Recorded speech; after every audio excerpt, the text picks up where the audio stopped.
Sports Extra, and we are underway here at Stadium Australia.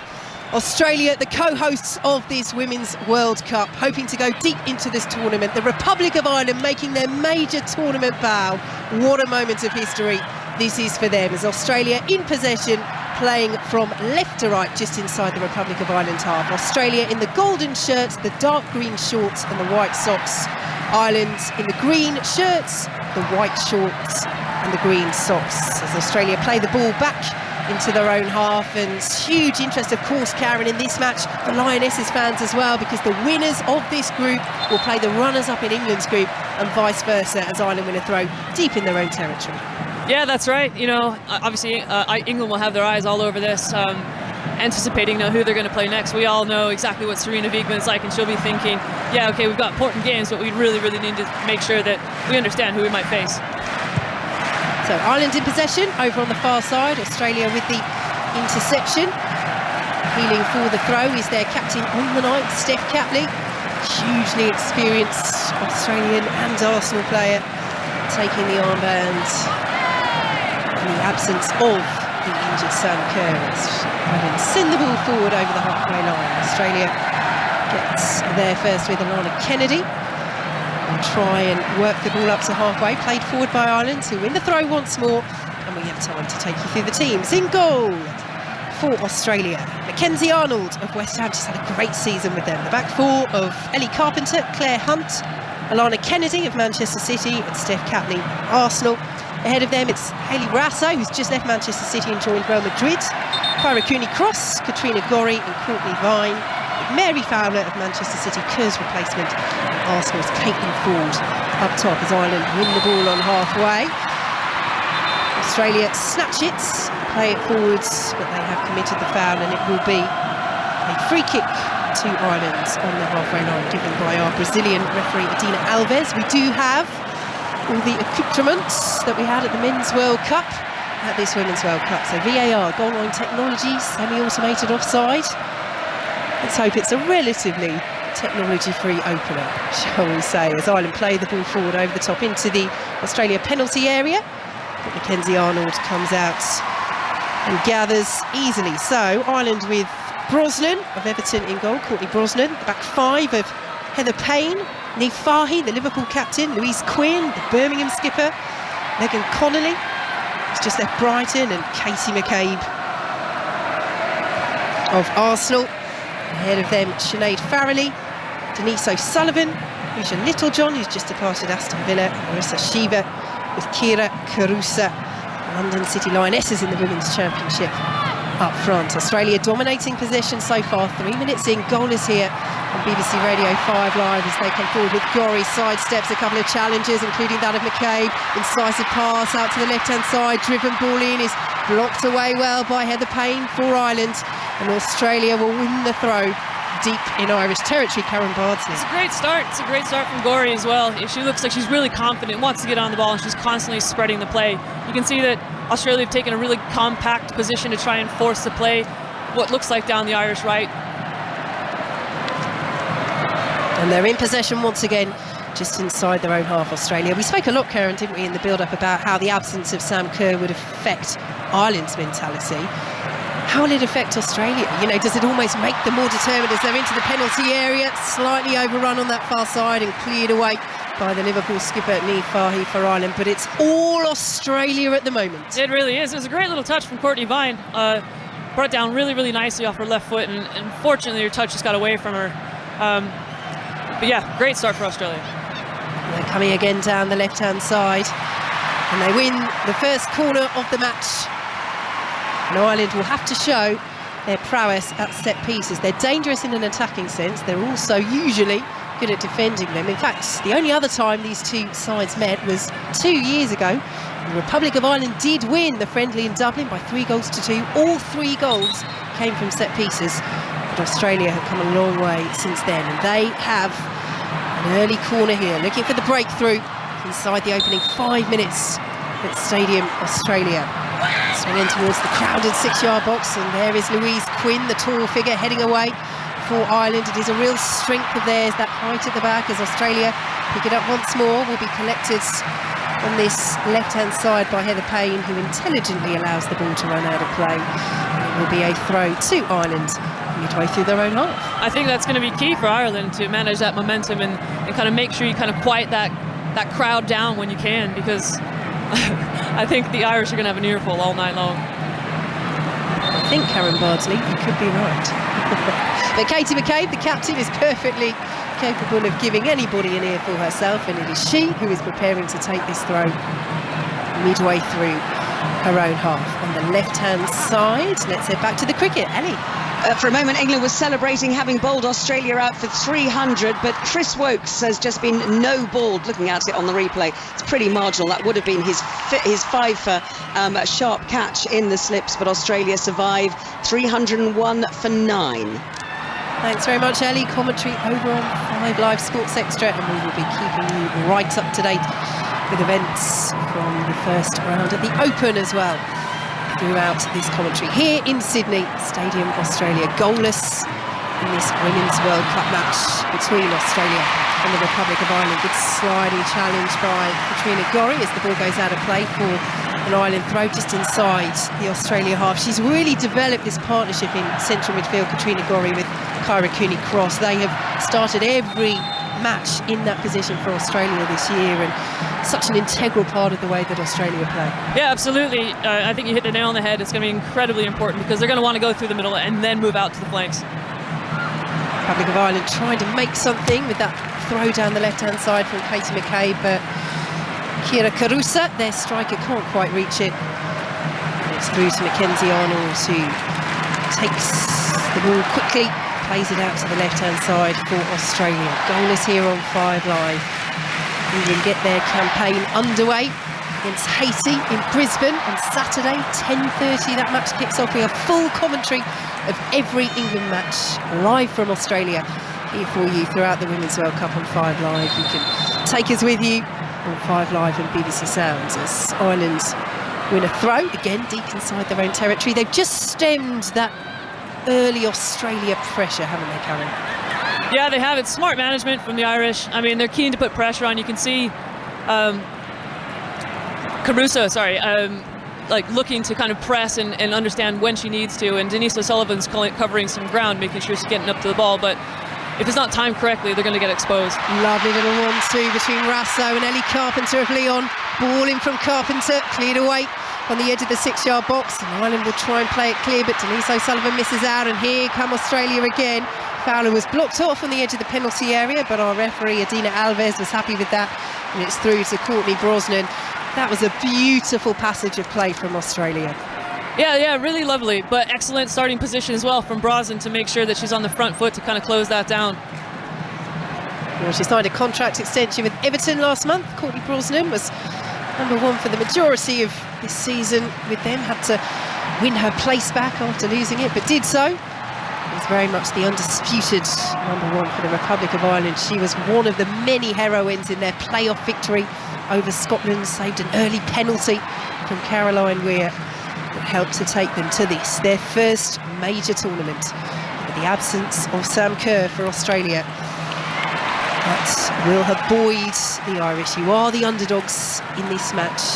Their manager Vera Pauw speaking before the tournament, saying we're not here to make up the numbers, we're too good to do that. We have a realistic chance of getting out of the group. If they could take something from Australia here today, that would be absolutely huge for all those chances, given that they have Australia in the group and the reigning Olympic champions Canada and the record African champions, 11 times winners of the Women's African Cup of Nations, Nigeria. Australia win the ball on halfway. Fowler is dispossessed and will be brought forward by Katie McCabe, such a key player for the Republic of Ireland, and a player that always plays on the edge as well, Karen, as fans of the WSL will well know. Yeah, she really does. I mean, when I used to play against her, she used to really wind me up because she just kind of would just peck away at you and your teammates. But, you know, since I've retired and been able to watch her a bit more, I've really been able to appreciate just how impressive she is as a player, her physicality and her attitude towards winning. She loves winning and she's so confident and she's so determined. I love that about her. Ball over the top from Ireland is all the way through once more to Mackenzie Arnold, all in black, the Australia goalkeeper. Now the gold shirts will carry it over the halfway line. Here is Ellie Carpenter. Her ball forward is too strong. Caitlin Ford gives the thumbs up. The Arsenal striker, another who's had a very, very good season. 12 goals for Arsenal. Playing at her 4th World Cup as a young player of the tournament back in 2011. As you look at this Australia side, there are a handful that are playing at their first World Cup. Kyra Cooney-Cross and Courtney Vine among them, but so many have been to multiple tournaments, and of course all of these Republic of Ireland players playing at their first World Cup, their first major tournament, as Australia have the ball in the centre circle. But I'll tell you what, they look perfectly in control, and they look very, very confident, very calm, and very, just excited. The intensity that I'm seeing from this Australia side and the Irish, it's fantastic. So Australia in possession. Here is their centre-half Claire Hunt, squares it to Anna Kennedy of Manchester City. It's had a really challenging season with injury, Kennedy, but has signed a new deal with City. And now here is Katrina Gorry out to Ellie Carpenter, 2-time Champions League winner with Lyon. Back in field once more to Hunt. Australia in such superb form coming into this tournament. 9 wins in their last 10 matches, including the victory over Serena Wiegmann's England that ended Wiegmann's 30-match unbeaten run as Carpenter plays the ball into the area. Straightforward enough for Courtney Brosnan. But again, even without Sam Kerr, who's so dangerous in the air, having Caitlin Ford to aim at is certainly a target as well. I mean, she's an amazing player. She was fantastic for Arsenal this season. Really been able to. She enjoys a 1v1. She likes taking people on. She loves a good dribble, and she's so quick and she's so tenacious. Like, she'll definitely impose a threat, and the partnership between her and Mary Fowler is going to be a massive threat tonight. Australia in possession once more, just inside their own half. This, as we mentioned, Fowler, Manchester City, fabulous form at the moment, just 20 years old, made her debut as a 15-year-old. She actually has Irish heritage. She was born in Australia, her dad was born in Dublin. Both of her elder siblings were Irish youth internationals, and you just wonder if Australia saw that and thought, hang on a minute, you make your debut at 15 because we want you. Well might they. As the ball goes over the top, too much on that for Hayley Rasso of Australia, and it's behind for a goal kick to Ireland. But she scored both goals in Australia's friendly defeat to Ireland a couple of years ago, Mary Fowler, and said that there was a moment where she did think about playing for Ireland, having that heritage, but has this very strong connection with Australia, having been born here. Yeah, sometimes it's a difficult choice. I mean, I certainly had to make it growing up in the US, and my heritage is completely English. My parents are from Manchester originally and moved to the US, and it meant so much to me to be able to represent my family. Mary Fowler almost getting on the ball there, but Casey McCabe gets there first and comes forward down that right-hand side. Now pushed into a central position, but she can play anywhere, Casey McCabe. That's such an advantage again for the Republic of Ireland. Such a key player for them as they just enjoy a little spell of possession. A rare spell, 13 minutes in, still goalless in their opener. A major tournament bow at the Women's World Cup as Australia win the ball just outside their own penalty area. Ireland have it back, they have a player down, referee plays advantage. Ireland hemmed in over on that right-hand side, but they still have possession. Here's Denise O'Sullivan, picks it up, plays it out to the right-hand side once more, and Ireland will work it all the way back into their own half. Let's head for an update from the Open. Cat Downs.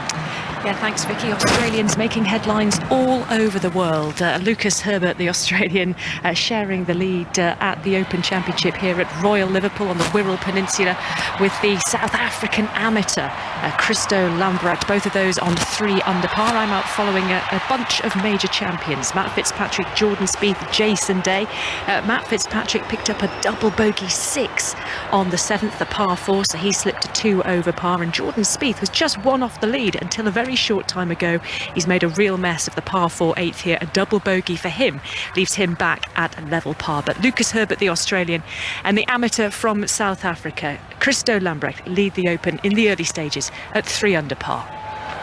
Thanks, Kat. Big cheers here at Stadium Australia because Katie McCabe's gone down and won a free kick for Ireland. And Hayley Rasso not too impressed with that. Rasso, who's come up against McCabe multiple times in the WSL during her time at Manchester City and at Everton before that. And that's it, isn't it? you were saying earlier, Karen, Katie McCabe's a player that can get under your skin, and she knows so many of these WSL players so well. Yeah. She knows how to do that. She's also a very good set-piece taker.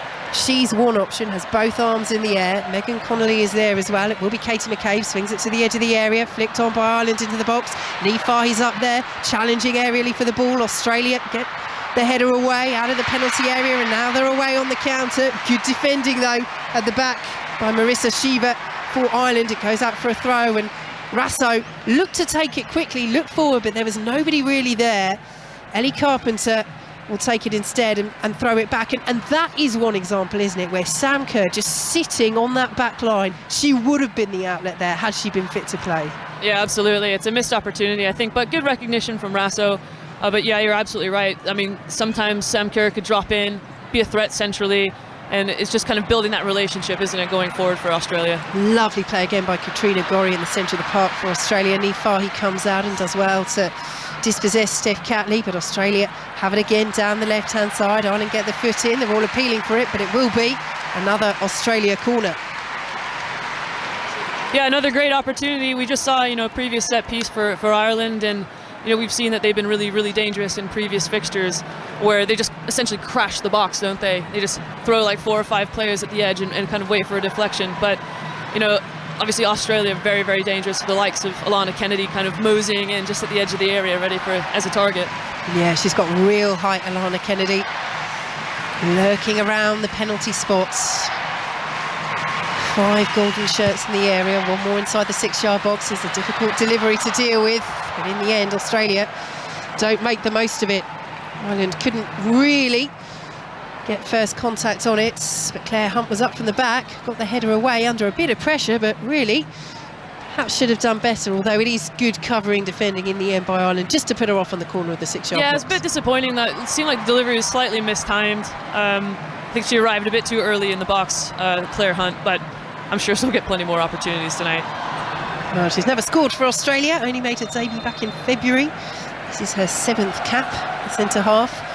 The ball goes out of play for an Ireland goal kick.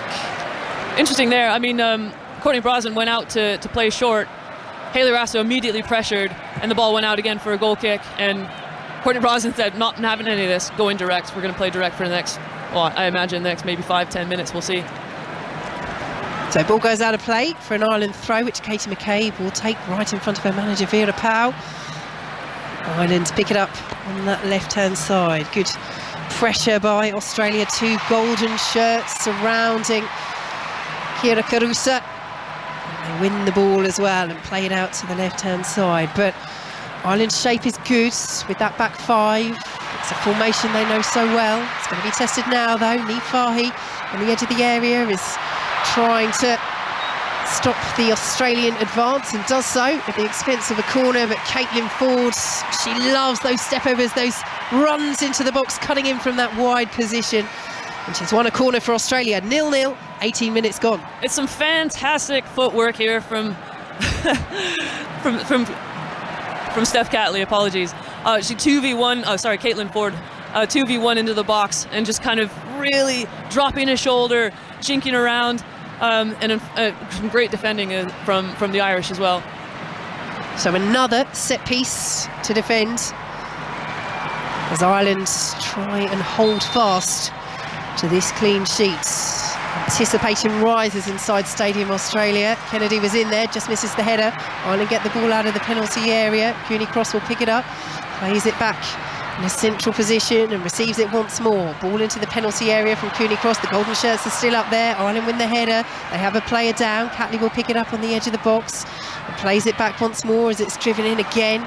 Ireland's clear the danger just outside the penalty area. They're holding fast at the moment, the Irish, on their major tournament debut, and they've stolen possession. And here goes Katie McCabe over the halfway line and plays the ball centrally, and Australia have missed it, and Carusa could be in here, but it's good covering defending in the end. Excellent again by Katrina Gorry, the midfielder, slotting back into that central defensive position, and the chance is gone for Kira Carusa. Oh, what a fantastic ball from Katie McCabe. Really, really well weighted, just dipped in over the defender for Australia, and lovely into the feet of Carusa, but yeah, just couldn't quite make the most of it. Well, it was one through ball that undid Scotland in the playoffs. Beautiful from Denise O'Sullivan to play it through to Amber Barrett, who's on the bench. She was the heroine. She came off the bench in that game as well to send them through. He's a strength of the Irish as they come down the right-hand side. Australia, they will read that well and play it away out for an Ireland throw. I'm really enjoying the Irish getting forward. You know, they're really, really keen to get into the box. And they're playing the ball into the penalty area now. Cleared away at the back by Ellie Carpenter under real pressure.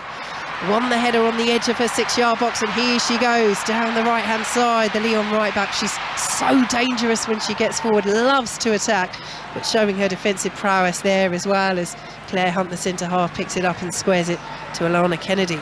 20 minutes played, it's 0-0, Karen Bardsley. You can see Ireland really growing into this game.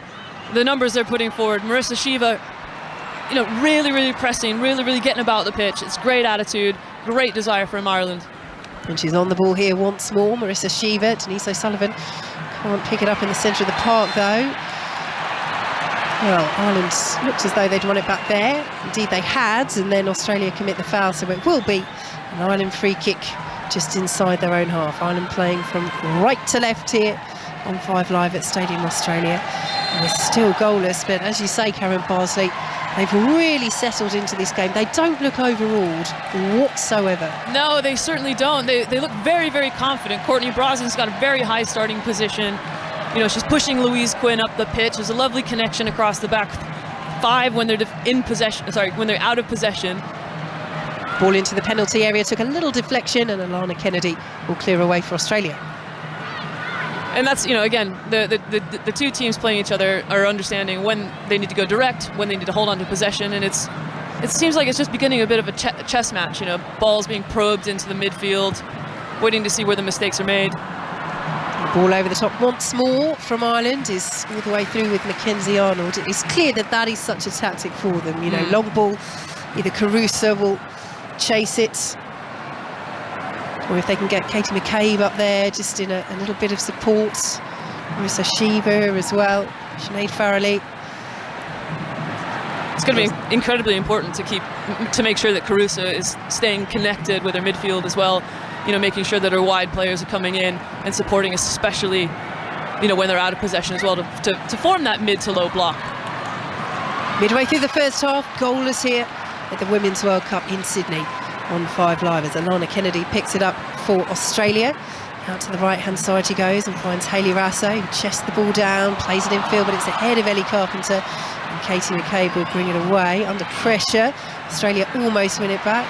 Arusha Littlejohn, they will steer it back to Megan Connolly, who in turn goes back to Courtney Brosnan, and the goalkeeper all in mauve for Ireland to play the ball forward, but Ireland are under pressure and they've lost the ball midway through their own half. But sloppy pass again from Australia, and will be picked up by Ireland's influential midfielder Denise O'Sullivan, who recovered from a bruised shin sustained in that friendly against Colombia to take part in this match. A friendly abandoned was behind closed doors after just 20 minutes because the Irish FA felt that it was getting overly physical. Colombia didn't quite agree, put out a statement of their own that said they respected Ireland's decision, and you certainly don't want to pick up any injuries in a friendly just before the World Cup, as Ireland are in possession just inside the Australia half. Caruso loses out, and here come Australia. We'll be heading to the cricket shortly. Mary Fowler, lovely turn just inside the Australia half, and the 20-year-old of Manchester City is bursting forward, plays it out to the left-hand side. Australia can't keep hold of it though, it will go out for a throw, so let's head to Ellie at Old Trafford. Bit of frustration for England's bowlers at the moment. Australia 317 for 9. Pat Cummins dismissed for the very first ball of the day, and then Josh Hazlewood, the next over, looked to have been caught at slip off Chris Wokes, but it was a no ball, so they've added 17 since then. Australia 317 for 9 with Stark on 36 and Hazlewood 4. Thanks very much, Ellie. Ball by ball coverage continues over on 5 Sports Extra. Here at Stadium Australia, it's still goalless. Australia have possession with Claire Hunt, their centre half, on the halfway line, plays the ball forward down the left-hand side. A lung-busting run, won't quite keep it in from Courtney Vine, and it's out for an Ireland goal kick. We've just seen a shot of Sam Kerr, who is here today, the Australia captain, their star woman, Chelsea's top scorer this season, carrying the hopes of a nation on her shoulders. But she's out. She picked up a calf injury yesterday. She'll miss the first 2 games, and fair to say, Karen Bardsley, she was looking exceedingly glum. Yeah, you know, the camera's right in her face, like during, you know, the warm-up and everything. And she looked incredibly disappointed. And I mean, gosh, you can imagine the entire build-up is essentially about you, and then suddenly you're unavailable. So, look, she's a fighter, she's a champion in terms of the performances that she puts on. And this is her stage, and she will want to get back fit as possible, as soon as possible. Ball goes out of play for an Ireland throw. Yes, she's all over Sydney. If you turn on the radio, if you turn on the television, if you look at the billboards, it's Sam Kerr. But as we said, Australia are not a one-woman team. But we discussed it on the Football Daily last night, didn't we? Which you can download from BBC Sounds. Australia have hopes of going very deep into this tournament. They believe they can win it. They're not the favourites. USA, England, Spain, Germany, perhaps above them, but they want to make people sit up and take notice. They believe that they're capable getting to the final and potentially going all the way, but is Sam Kerr that difference maker? Here comes Rasso into the penalty area, cleared away by Louise Quinn, who's saying that should be a goal kick. The assistant on the near side disagrees. It will be another Australia corner, Karen Bardsley. And those are the fine margins, I think, that might potentially catch Ireland out. I think Megan Connolly misread the ball a bit, didn't time the bounce, and Hayley Raso was potentially in. So Steph Catley of Arsenal, the captain on the night, comes over to this near side to take the corner. There's so many good set-piece deliverers. Catley, very much one of those. Gorry is there as a short option. There's just one Ireland player in Marisha Shiva out there, but Catley does swing it into the 6-yard box. Cleared away by an Irish head, and it will be another Australia corner. And you have to say, Courtney Brosnan didn't know whether to stay or go there. No, definitely looked a bit uncertain and indecisive there, but great delivery in from Steph Catley, curling into that near post space. You know, sometimes a keeper wants to put one on the space and on the post, but really indecisive from Ireland there. Will they defend this better? It's usually a strength of theirs. Catley's delivery to the far post this time. Oh, edge of the 6-yard box, and the header is wide. Big opportunity from Hayley Raso. And she has her head in her hands, that yellow ribbon bobbing. She's not the tallest, Raso, but she had a good leap. She got up there, she made contact, and she nods just wide of the post from the edge of the box. And to Ireland's credit, they had a player on the line who I think would have dealt with that. They haven't quite dealt with that clearance. Just about get it away from that goal kick. Mary Fowler brings it down for Australia. Ireland get the foot in and win it back. Here is Little John, falls backwards to Niamh Fahy, the Liverpool captain.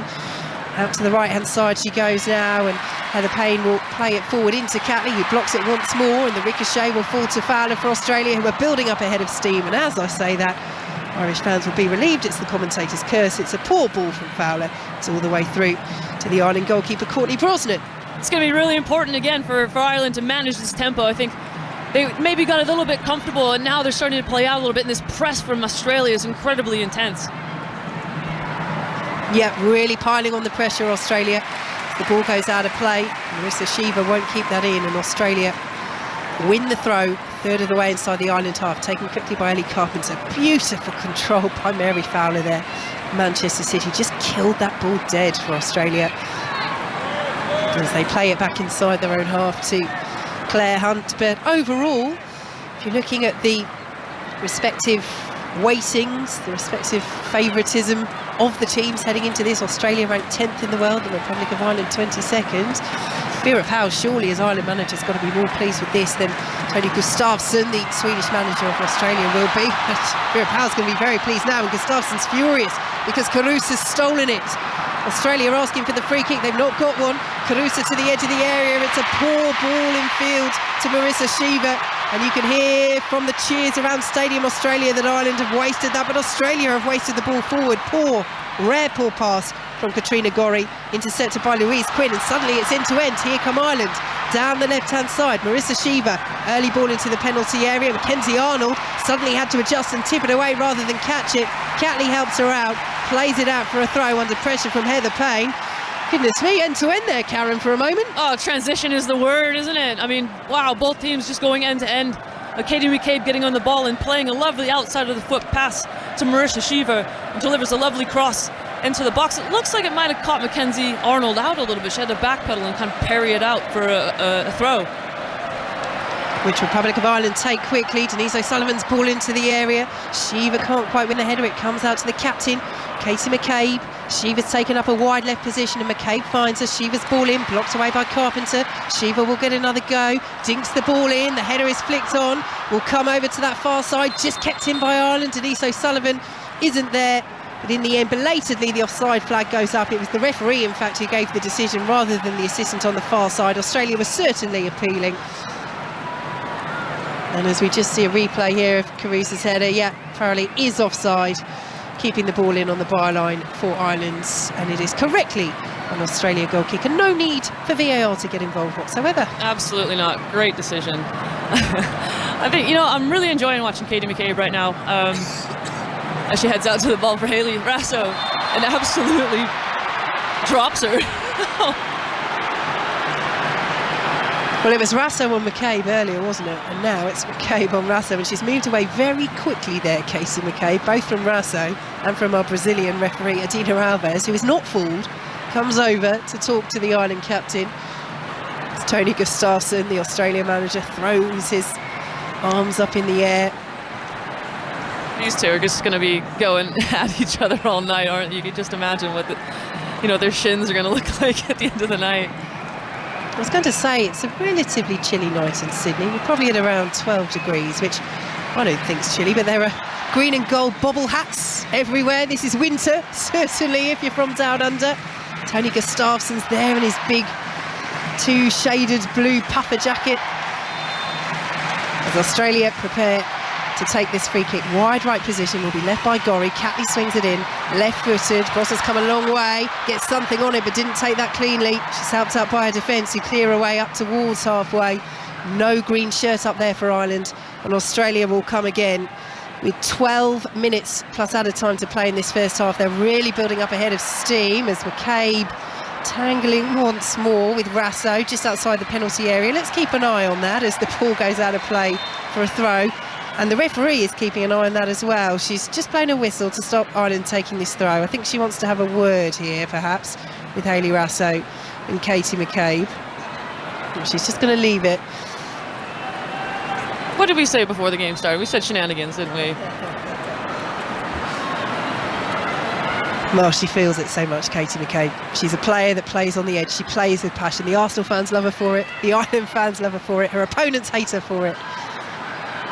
And of course, she's coming up against a couple of Arsenal opponents in Australia, in Steph Catley and Caitlin Ford. So, love-hate relationship depending on what team you're on a given day. As Ireland play the ball out of play, Katie McCabe just stretching out her hand to Risha Littlejohn and saying it's all right. Feels as a throw to Australia. Feels as though momentum shifting a bit more in Australia's favour right now. I think obviously Ireland enjoyed a spell of possession, a spell of confidence, but now it seems like numbers are really getting forward and Australia really pressing on. Wicket at the cricket, Ellie. Yes, it's the final wicket and slightly delayed, but Chris Woakes has taken that final wicket of Josh Hazlewood, caught high up at slip by Ben Duckett. He was out for 4. Chris Woakes, 5 for 62, his 5th Test 5 for, and he's just had a terrific ovation from the big crowd here at Old Trafford. So Australia all out for 317. Thanks very much, Ellie. When they get back underway, England begin their innings, we will have full ball-by-ball coverage over on 5 Sports Extra with Ellie and the team. Australia take this throw with Ellie Carpenter. Cleared away from the edge of the 6-yard box by Ireland. Will be picked up once more by Australia, and Carpenter once more plays it in field, but Fowler can't reach it. It will be Ireland that pick it up with Denise O'Sullivan. Such a key midfielder for them, Sullivan. Do you think she needs to try and exert a little bit more influence on the game as Ireland have it just outside their own penalty area? I think it's difficult because they're not really building up that much, so they're going a bit direct. So I think they do miss out the midfield at times. But she has been brave enough to try and get on the ball, but she seems to be isolated at times. So, throw to Ireland, midway inside their own half. Goalless here at the Women's World Cup. How are things looking at the Open? Alistair Bruce-Ball can tell us. Well, in terms of conditions, a beautiful Open Championship morning on the Wirral, first day of the 151st Open. Giant presence at the top of the leaderboard, quite literally. The South African amateur Christo Lamprecht leads by 2 shots on 4 under par. 4 holes of his first round of play. Big group of players on 2 under, including one of the guys I'm watching, world #1 Scotty Scheffler. So remarkably consistent, playing beautifully this morning. Home hope Matthew Jordan teed off first this morning. He's in the clubhouse at 2 under par already, and Tommy Fleetwood in this group got himself to 1 under with a birdie on the 5th, but then has bogeyed the par 3/6. He's at level. Side netting from Australia and Caitlin Ford. They're getting closer, Karen Barsley. Lovely work down the left-hand side, and again, Vine involved. Yes, indeed. And, you know, we've seen a lot of chances created in the build-up to this game as well from Australia and Ireland, but just lacking that crucial finish, aren't we? And the Ireland have concern here because they have a player down, and it is Katie McCabe. Now this would not be good news at all as the camera cuts to a concerned Vera Pauw sitting in the Ireland's technical area.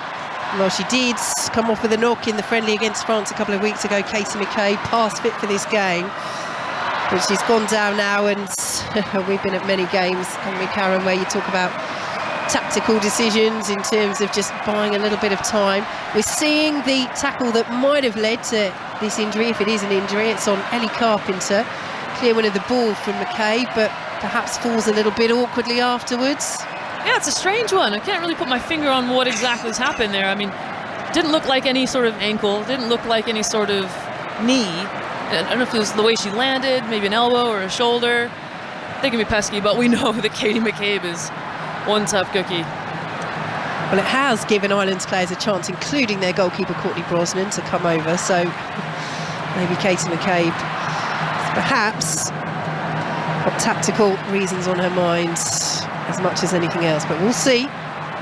But they were building up ahead of steam, Australia. It does disrupt them a little bit, this stoppage in play. So full commentary of every England match throughout the Women's World Cup live here on 5 Live from Australia. Plenty of content on BBC Sounds as well. You can listen to our commentaries on BBC Sounds, of course, but of course the podcast will have reaction and stories and interviews from the England camp with Juliet Farrington, and the Football Daily podcast regularly. And do check out the latest episode of Jill Scott's Coffee Club as well. What a guest we have for you, the England manager Sarina Wiegman, sitting down with Jill. And you can listen to that on BBC Sounds. So Katie McCabe is up. She looks to be okay. Ireland have got some refreshed instructions from Vera Pauw. What do you think she might have been saying to them, Karen, as I think Courtney Brosnan gets they're going to want to just stay compact and direct and kind of see out the next, few minutes here. I think get back rhythm and get hold of this game again and really enforce themselves on Australia like they had been doing. Lovely turn by Claire Hunt, the Australia centre half at the back, to take the ball away from Kira Carusa. Plays it out to the right-hand side, and here come Australia. Can Ireland hold firm until half-time? Rasso and McCabe coming together once again. McCabe makes the block. Ball spins out of play for an Australia throw. Rasso has stayed down. McCabe's got up very quickly and again moved away from Rasso and the referee. It is turning into a real battle, isn't it, between McCabe and Rasso? It's a bit of a big touch here from Rasso, and the ball just gets away from her, and it looks to me like they've just knocked knees, and that is very, very painful. But hopefully it's nothing more than that. Well, she's a player who's really struggled with injury during her career. Hayley Rasso once made a comeback after just 5 months after breaking 3 vertebrae in her back. That was back in 2018. At the time, initially feared that she might never walk again. But she recovered remarkably quickly and is now playing for Australia in a home World Cup. And she's a tough cookie as well. Once broke her nose playing for Australia, played on for an hour almost. As Australia, Caitlin Ford drives the ball into the area. It's gathered by Courtney Brosnan, but Mary Fowler was there on the edge of the 6-yard box, and had she just got even the faintest of touches, that could well have been 1-0 Australia. It's great from Caitlin Ford. She's just picked the ball up, turned inside. You can see the channel was there. Mary Fowler wasn't quite there yet. The ball, the pass from Caitlin Ford just eluded Mary Fowler into the grateful hands, I imagine, of Courtney Brosnan. Australia in possession. Played the ball over the halfway line. Cleared away by Katie McCabe, who certainly looks no worse for wear from that knock she picked up, if indeed it was a knock, or if indeed it was tactically to give Ireland a bit of a stoppage in play to regroup and try and alleviate some of this Australia pressure. McCabe it is who will take this throw, and as we watch Courtney Brosnan in that mauve goalkeeping kit inside the Ireland penalty area, she's not really had too much to do other than try and deal with set pieces as Australia win a throw midway through their own half, 0-0. Yeah, absolutely. I think, you know, you can see her presence. Her start position is nice and high to support the back line, like we've mentioned already. She's shown her, you know, willingness to come for crosses. Maybe could have handled it a bit better in terms of punching and decision making, and etc. But yeah, in terms of distribution and decision making, she's looked decisive. So yeah, I think it's been a really good half for Courtney Brosnan. Driven past by Alana Kennedy, brilliant ball to find Rasso out on the right hand side, steps in field to get away from Katie McCabe perhaps. Ball played into the area, looking for Caitlin Ford, comes back to Vine, trying to work room for the shot. She's surrounded by green shirts, and eventually Denise O'Sullivan will get her foot in and get it away, and O'Sullivan receives the pass back to her as Ireland try and build down the right hand side. Lovely close control, but Australia in the end snap out the attack and will try and build down the left. And they'll win the free kick as well. Hotly contested this final 4 minutes as Stadium Australia raises its voice and urges its side to find the breakthrough, as we see the first yellow card of the match as well. And Denise O'Sullivan will go over and protest. Strange one, that. I think, you know, Kira Cooney-Cross she's been very, very good. I think her partnership, again, as you alluded to earlier, with Katrina Gorey has just been really, really, you know, effective in terms of slowing play down for Australia, managing those transitions, but then also like the build-up play and connecting with Mary Fowler. So free kick to Australia. Third of the way inside the Ireland half. Over on that far side, the golden shirts lined up just on the edge of the D. Two-player Ireland wall. It's bypassed by the looping ball. Kennedy's in there. Ireland's managed to get the ball away. McCabe helps it on. Mary Fowler tries to bring it down. Australia retain possession as Ireland force them back to the halfway line, and again it's another set piece defended well by Ireland as Ellie Carpenter plays the ball into the area, straightforwardly bounces through to Courtney Brosnan. Been really, really well managed there from Louise Quinn in terms of getting a body across the attacker and slowing that run down and allowing that ball again to get played over the top right into the hands of Courtney Brosnan. So Denise O'Sullivan's protest to no avail. The yellow card will stand. And that is not ideal for Ireland to have. A hugely influential midfielder corner booking, but overall it's been a very good half from Vera Pauw's side, and make no mistake, a point here in Stadium Australia in front of a sellout crowd of around 80,000 fans would be a very, very good start indeed for Ireland in their major tournament debut, and in terms of their hopes of getting out of the group. They have Canada next in Perth, then Nigeria. Canada and Australia, the two big pre-tournament favourites to progress from this group. But if they can get something here, it just sets them up so well, Karen. But a lot of football still to play as Australia have it outside the centre circle. Yeah, absolutely. I've been really, really impressed with Ireland tonight. I wasn't quite sure what to expect based on what I saw against France in the previous fixtures as well. But yeah, very, very happy with what I've seen tonight. And I think Vera Pauw will be as well. Denise O'Sullivan picks up the ball in the centre of midfield, loses out there, and Catley will play it out to the left-hand side. Here come Australia once more. Heather Payne has work to do and goes sliding in. Caitlin Ford almost gets past her for Australia. She's so tricky. She can just skip past players, but in the end, the two green shirts that surround her do their jobs, and Payne will clear away. But she is such a dangerous player. For Lionesses fans listening to us, it's a little bit like Lauren James, what Caitlin Ford likes to do. She goes wide and then she loves to just trick her way in field and cut in towards that penalty area. She's like a combination a bit of like Lauren Hemp and Lauren James a little bit, you know, in terms of the ability to change direction really, really quickly and change pace a bit like Lauren Hemp does, but then also the skill from Lauren James as well to cut on the inside, etc. Yeah. Now, we haven't mentioned VAR, but now we will, because there is a check for a possible penalty, a potential handball. And we're not being given any more information, but Australia potentially could be given a perfect breakthrough. And our referee, Adina Alves, is just raising her hand and saying, let's delay. And now she waves her arm and she says, no, let's play on. And the Irish fans are cheering and they're waving their flags. Incidentally, if we do get an on-field review where the referee goes to the screen for this World Cup for the first time, they will announce the decision in stadium. So we will be able to hear a little brief explanation of why a decision was awarded or overturned as we enter 6 minutes of added time. And given that there haven't been that many injuries, we did have that one, didn't we, to Katie McCabe? No goals so far. It's quite a lot, but remember from the Men's World Cup, FIFA do quite like to do this, and we were told before the tournament that they would be doing so. They're being very strict with the amount of time that's wasted, the amount of time for stoppages, as Katie McCabe goes flying in again. Hayley Rasso is then brought down by Marissa Shiva.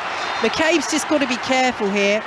Wasn't on Rasso that time. It's Rasso brought down by Shiva, but McCabe went flying in earlier, and she just can't afford to let that ability of playing on the edge just take her over the edge. It's the top of the foot of Kyra Cooney-Cross that she treads on. And again, it's one of those that in and of itself potentially is not worth a yellow card, but if you add them up, I mean, she could be on a booking by now. No, there's an element of petulance, I think, as well, you know, just kind of ticking away, and I think it is kind of the referee's responsibility to kind of manage those situations, because if you don't nip it in the bud, it's just going to carry on and, you know, potentially get a little bit more heated, and we certainly don't want to see anyone get stretchered off or anything like that, or get sent off, in fact. So 90 seconds of the 6 minutes at a time at the end of this first half have been played. 0-0 between Australia and Ireland at the Women's World Cup here on 5 Live in Sydney. Steph Catley is standing over this. Free kick for Australia. The golden shirts about 10 yards or so outside the penalty area as Catley swings the ball in, left-footed again. Ireland make first contact. Niamh Fahy, the Liverpool captain, gets there, clears the ball away, and it will be another Australia throw. I mean, Fahy and Quinn and Connolly, they're so good in the air defensively and offensively as well, but Ireland just haven't really had the set pieces other than that one free kick from Katie McCabe to try and test Australia, who take the throw quickly, and it's dinked forward very poorly by Katrina Gorry. The ball goes out of play. She's lost away a bit in this match, Gorry. I mean, we praised her to the skies in the opening 15 minutes, but she's had a poor 10 minutes or so. Yeah, I think it looks like she's not quite on the same page, you know, in terms of Caitlin Ford and Mary Fowler. Mary Fowler's dropping in a bit deep, so perhaps she's just not used to seeing that relationship as she might from Sam Kerr. Ireland up on the ball. Denise O'Sullivan is well challenged, though. And the ball goes out of play. It will be a free kick to Australia. Gorry goes down. Tony Gustafsson, the Australian manager, was right out there, almost on the pitch, appealing for that decision. And he did get it. In the end, it's gone out for a throw rather than the free kick, so he didn't quite get it. But it did go Australia's way. And they have the ball just outside the centre circle. Karen Bardsley. I have to say, although it's physical, there's nothing that I've seen that's been terribly dangerous or like warranted of a card in its own right. Here come Australia down the left-hand side. Miscued jump by Heather Payne, and Courtney Vine will play it back though, and the groan of disappointment because there was a little too much on that. And Australia go all the way back into their own half. 3 minutes of added time to play. Goal is here at Stadium Australia. England getting their campaign underway Saturday morning UK time. Full commentary from 10:30 against Haiti from Brisbane on 5 Live as the ball goes out of play for an Ireland throw. And the momentum, every time they just build a little bit, Australia, there's a poor pass, a poor ball, a poor delivery. It just dribbles away as Louise Quinn stoops, all 6 foot of her, to win that header on the edge of her penalty area. Here is Cooney-Cross, plays the ball forward, well read by Fahy, stepping up out of that back 5 and plays the ball over the halfway line. But Alana Kennedy is there, the Australia and Manchester City centre half, plays it out now to Hunt. Now over on that far side with Catley. Hunt once more, Kennedy, every single player bar Mackenzie Arnold, who has been a virtual spectator for most of this game, the Australia goalkeeper, inside the Ireland half. Ball forward again is poor, cut out easily by Katie McCabe, the Ireland skipper. Australia trying to bring it forward with Kennedy, but she's overrun it, and Marissa Shiva will play it forward, looking for Kira Carusa. Australia get the foot in though. Ellie Carpenter well shielded away from Katie McCabe, but look there at how quickly McCabe is playing at left wing back, wants to get forward there. She knows that if Ireland get possession inside the Australia half, although she's putting in such a shift defensively, she's got to get forward, and we've seen, haven't we, Karen, for her time at Arsenal, she can play left wing. I mean, she can play in an attacking sense just as well as she does in a defensive sense. She's an absolutely incredibly versatile player. We saw her start out on the left, and now she's central. Here come Australia down the left-hand side with Courtney Vine, pulls it into Caitlin Ford, looking to pull the trigger inside the area. The angle's narrowed. She's got two green shirts around her. Brilliant sliding challenge from Heather Payne. And that little cluster of Ireland fans down to our right are waving their flags once again, sitting there in their green hats and their green tops. That was a brilliant challenge, and they appreciated Heather Payne for making it. Here come Australia once again, shot from distance. Brosnan is right behind it. Gorry trying her luck from range, and that just shows how Ireland are frustrating Australia. I think you're absolutely right. I think frustration is the word. I mean, to pull a shot from distance like that, it's a routine save for Courtney Brosnan. Handles it spectacularly, very, very clean. Manages the situation, going direct again. Yeah, you can see that Australia is certainly frustrated at the minute. Clearance from Katie McCabe on the halfway line. We've got 10 seconds of the added 6 minutes to play. Still goalless between Australia and Ireland. And there we go. That is half time. And that is a very, very good half for Ireland, Karen Bardsley. Yeah, it certainly is. I think the biggest difference that I noticed, I think, was when Katie McCabe, we just alluded to it there, was Katie McCabe started out on the left side, playing essentially a wing back, dropping back into the back five when Ireland were out of possession. But she became so much more dangerous, and the team became so much more stable, I think, when she moved into the midfield and started, you know, become provider, essentially, of those attacks. And like Marissa Shiva was getting forward, putting in some crosses. Caruso was absolutely getting about the place. So yeah, I'm really impressed with Ireland. As for Australia, is it as simple as they are missing Sam Kerr? No, I don't think so. Not at all. I think there's an element around being the host nation and wanting to kind of obviously put your best foot forward and put your best performance on, but it looks as though they're forcing passes. You know, perhaps there's a bit of miscommunication about where the run should be coming from, or when the timing of the run, or perhaps the delivery of the ball. But it looks like the team's just doing a bit too much, and they just need to revert to the good things, the simple habits. Well, flags still waving around us, saying "Go Matildas" in the green emblazoned on the gold, but they've not been going fast enough in this first half, and it's goalless at half-time. Mark. Thank you very much to you both. Back to Vicky and Karen for the second half of Australia against the Republic of Ireland. Let's go to Old Trafford. Day 2 of the test. Australia earlier bowled out for 317. So do England's batters already have their foot to the pedal, Ellie? Well, they're a wicket down already, Chappers, just a moment ago, and it was Ben Duckett just nicking one through. It was a very straightforward delivery that he didn't leave alone, just a slight edge through to Alex Carey, Mitchell Stark taking the wicket, and so Ben Duckett is out for 1. Zach Crawley is on 8. If the plan is to hit out and get a lead, well, as Muhammad Ali said, everyone has a plan until you get hit in the head. But Ben Duckett is out for 1, Zach Crawley on 8. Australia all out for 317 earlier, with Anderson and Wokes polishing off those last 2 wickets. And here comes the Mohawk, Moeen Ali, coming in at number 3. I was going to say Moeen at 3, yeah? Yep, he is on his way. Ellie, thank you. Full commentary, obviously, with the TMS team on Sports Extra or via BBC Sounds. This is 5 Live Sport. We are live at Royal Liverpool, first day of the 151st Open Championship, and we will go round all of our team after the latest BBC News at 5 to 12. Listen on BBC Sounds. This is BBC Radio 5 Live. The 5 Live News with Dina Campbell. The Health Secretary, Steve Barclay, has called on senior doctors in England to end their strike action, which is expected to cause significant disruption to NHS services over the next 2 days. The British Medical Association has called the government's 6% pay offer derisory. Dr. Simon Walsh is the deputy chair of the BMA Consultants Committee. We have been forced into taking action over the 35% pay erosion that we've experienced over the last 15 years. And that pay erosion is meaning that consultants are leaving the NHS, looking for alternatives, going to work elsewhere in the world. And that's a large part of the workforce crisis, which means that the NHS is not able to perform. Supermarkets have been told to make their pricing systems clearer to help shoppers find the best deals.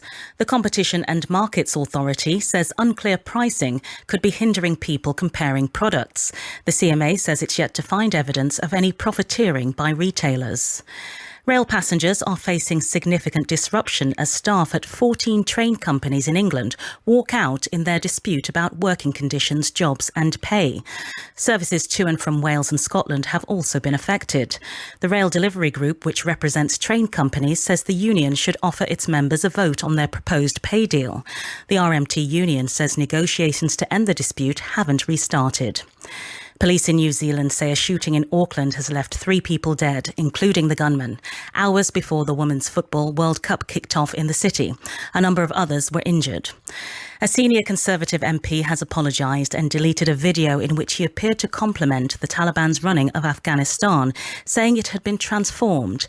The chair of Parliament's Defence Committee, Tobias Ellwood, had faced criticism from campaigners and fellow Conservative MPs for the video, in which he praised the suppression of drug production and growing use of solar energy. Ibiza experience. Are you up for it or what? The party capital of the world. Famous for the music. You're not alone. The hedonism. It was all about liberation and freedom. And the clubs. Amazing sound system. The terrace. The crowd. I'm Sarah Story and I'm finding out how this tiny island became the world's clubbing mecca. Just can't get this back home like. I look forward to every trip back. Ibiza. What's the big deal? Listen on BBC Sounds. This is 5 Live Sport with Mark Chapman. Goalless between Australia and the Republic of Ireland at the Women's World Cup. Second half on the way. Earlier, big shock in the opening game as New Zealand beat Norway by 1-0. If you want the test, England already a wicket down, then that is on Sports Extra. And we are in the sunshine here at Hoylake, Royal Liverpool 151st Open Championship. Ian Carter, our correspondent, alongside me. Who's setting the pace? It's the tall South African, the amateur champion, Christo Lamprecht, who plays out of Georgia Tech in the United States, but he's going to be well worth watching on the highlights tonight on BBC television because he's got this amazing swing with very dippy knees. Anyway, he's managed to get through the first 15 holes in 5 under par. He's 3 shots clear of the field. Clubhouse leader Matthew Jordan, first man out this morning. Lovely scenes on the 18th as he finished up his round of 69. Whole group of players at 2 under par, including Thomas Peters and Scotty Scheffler and Richard Bland as well. Patrick Reed's dropped back to 1 under par. Jordan Spieth's on that mark, as is Patrick Cantlay and Tommy Fleetwood. So some good names on the leaderboard.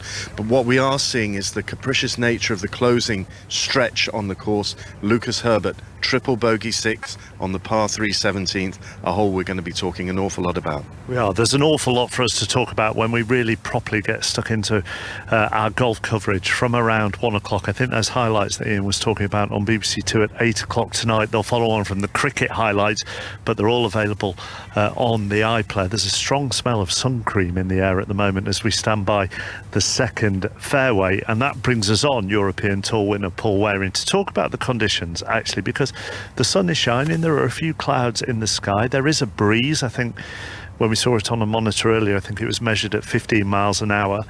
We probably thought these were good conditions to be going out in, but it looks quite tough out there. But certainly when you look at the scoring. Yeah, there's a bunch of players at 2 under par. What did we come up with? 18 players only under par at the moment, which is a bit of a shock, really. I'm sure the RNA were a little bit upset with the weather prior to the events. They haven't got the greens quite as firm as they want. In reference to that, I'm going to talk in gravities right now, which is a unit I actually don't even understand myself. But they were 112 yesterday with no rain, and they're hoping for 5 more per day. So in reference to that, St Andrews last year was up at 160. So down at sort of 120, you can imagine the 20% softer than what they really want them to be. So basically, they're not as fast. Is that what we're saying? They're not as firm. Right. So okay. that first bounce when the ball hits the green, it's not bouncing on, it's actually spinning a little bit, which usually for players at this level's a good thing for them. It allows them to get their flags. It allows them to get the scoring, get their scoring going in that regard.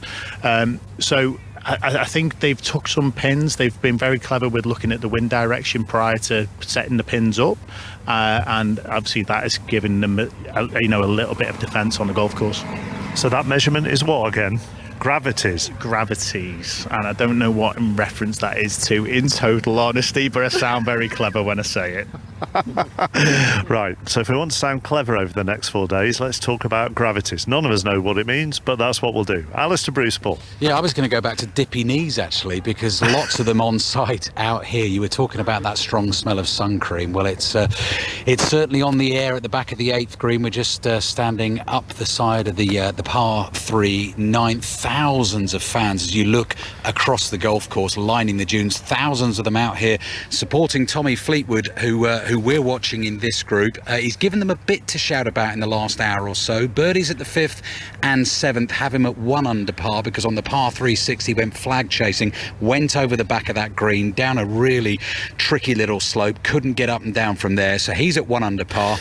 And miracle of miracles, great surprise, I've just seen Scotty Scheffler 3-putt the 8th, so he's dropped from 2 under to 1 under. Adam Scott also at 1 under par. You know what it's like, Ali. I mean, everybody obsessed with social media content. Do we get a photo of you with our leader at the moment at 6'8" and his dippy knees? Well, I know some people are quite keen on the kids' autograph zone. Have you seen that by the practice chipping green, where you're only allowed into that autograph zone if you're under a certain height? And to be honest, I know there's a lot of mockery made of my height on this team, but even me, I'd be scooching to get in there. So I think John Murray was keen on that photo opportunity as well. Maybe me getting Lamprecht's signature in that zone. That is the target for the next couple of days. Let's go out to Catherine Downs. Who are you with, Catherine?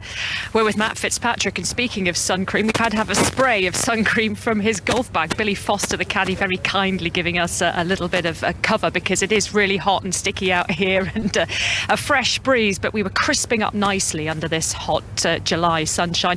Matt Fitzpatrick, Jordan Spieth, Jason Day, all 3 of them major champions, all 3 of them with double bogey 6s on the card. Fitzpatrick, well, he talked himself out of this championship, didn't he, at the start, saying he's not playing his best golf. He's lived up to that prediction. He's 2 over par. Spieth playing the best golf of the bunch. He's 1 under, having picked up a birdie on the par 4 11th, and Jason Day 1 over, but they're all heading, Mark, to the trickiest part of the course, and we could see some real trouble in this group. We'll go around all the rest of the team when our comprehensive coverage gets underway at 1 o'clock. Let's head back to Old Trafford. Ellie and Vic Marks are there. I've got on my ECB app in front of me here, Ellie, that Moeen is 1 off 9 balls. That's not Mega Bazball. No, 1 off 11 balls now, so No. he's not exactly going mad, but I mean, I think that's sensible, because whatever you can have your views about the way that England play under Brendan McCullum and Ben Stokes, but it's not completely brainless, and they're facing up to 2 extremely proficient fast bowlers with a brand new ball in decent-ish batting conditions. Vic Marks, that's another single, so Zach Crawley is on to 11 Zach Crawley's on to 9, and Moeen's on 11 for 1. No, I mean, 2 months ago, if you'd said that Moeen is coming in at number 3 to bat for England, you would have been led away by someone looking like an umpire. But there he is, and it's fascinating just to see the way Moeen suddenly got this invite to come and play in the Ashes. Well, what do you say? Of course you say yes. I You mean, say you can't lol, turn it don't down. you? You say lol. Well, if you yeah, know. first of all you think you're having a laugh. Yeah. And then you say, well, if you want me to, I'm happily come along. And then, lo and behold, you know, England's solid off-spinner who bats at 7 and 8 by and large in recent times, says, I know you're in a bit of a fix, sir. Would you like me to go number 3? Oh, yes, please. Thanks very much. Yeah, and so there he is, And facing so Mitchell Starc in the sunshine. At Old Here he Trafford. is, and so we won't quibble about his run rate just yet. No. I mean, he's doing everyone a favour by coming out at 3. It's where he started his career about 10, 12, more 14 years ago, but it's not where he's been batting lately. So there is a fascination to see whether he can do it. And he's so far he's bided his time, playing everything on its merit. Played and missed once or twice. It's just another tiny little microcosm of fascination in what is a series that you can't rest at. No. This morning, wicket first ball.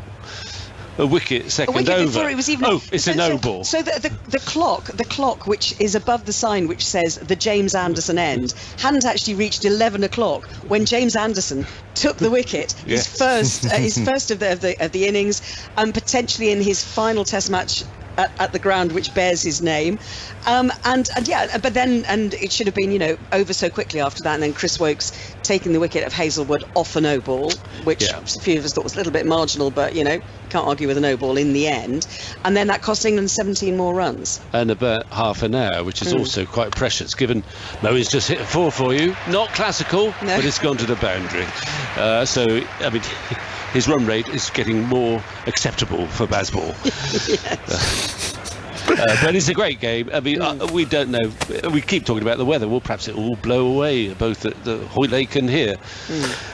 Well, and then that is another fascinating microcosm, isn't it, in the fascinating list of things at that Test match. Ellie, Vic, for the moment, thank you very much as the sun continues to beat down here at Hoylake. If you want the cricket, it's on Sports Extra. And here on 5 Live, we return to Vicky and Karen at the Women's World Cup. Thanks very much, Mark. Yes, welcome back to Sydney, to Stadium Australia, where it is currently Australia 0, Ireland 0 as we approach the second half. Both sets of players are back out on the pitch. No changes at half-time. Australia, of course, without their captain, their star, their superwoman, the Chelsea striker Sam Kerr. She's out with a calf injury. She will miss this match and their next game against Nigeria as well. And then the Australia medical team will assess her. A huge blow for Australia, and it would be a huge blow, Karen Parsley, if they were to drop points against the Republic of Ireland in this opener. For the Republic of Ireland making their major tournament debut, it would be glorious. Yeah, in terms of the overall feel about the tournament, I think everyone really wants Australia to set this off right, but you know, Ireland have done fantastically well.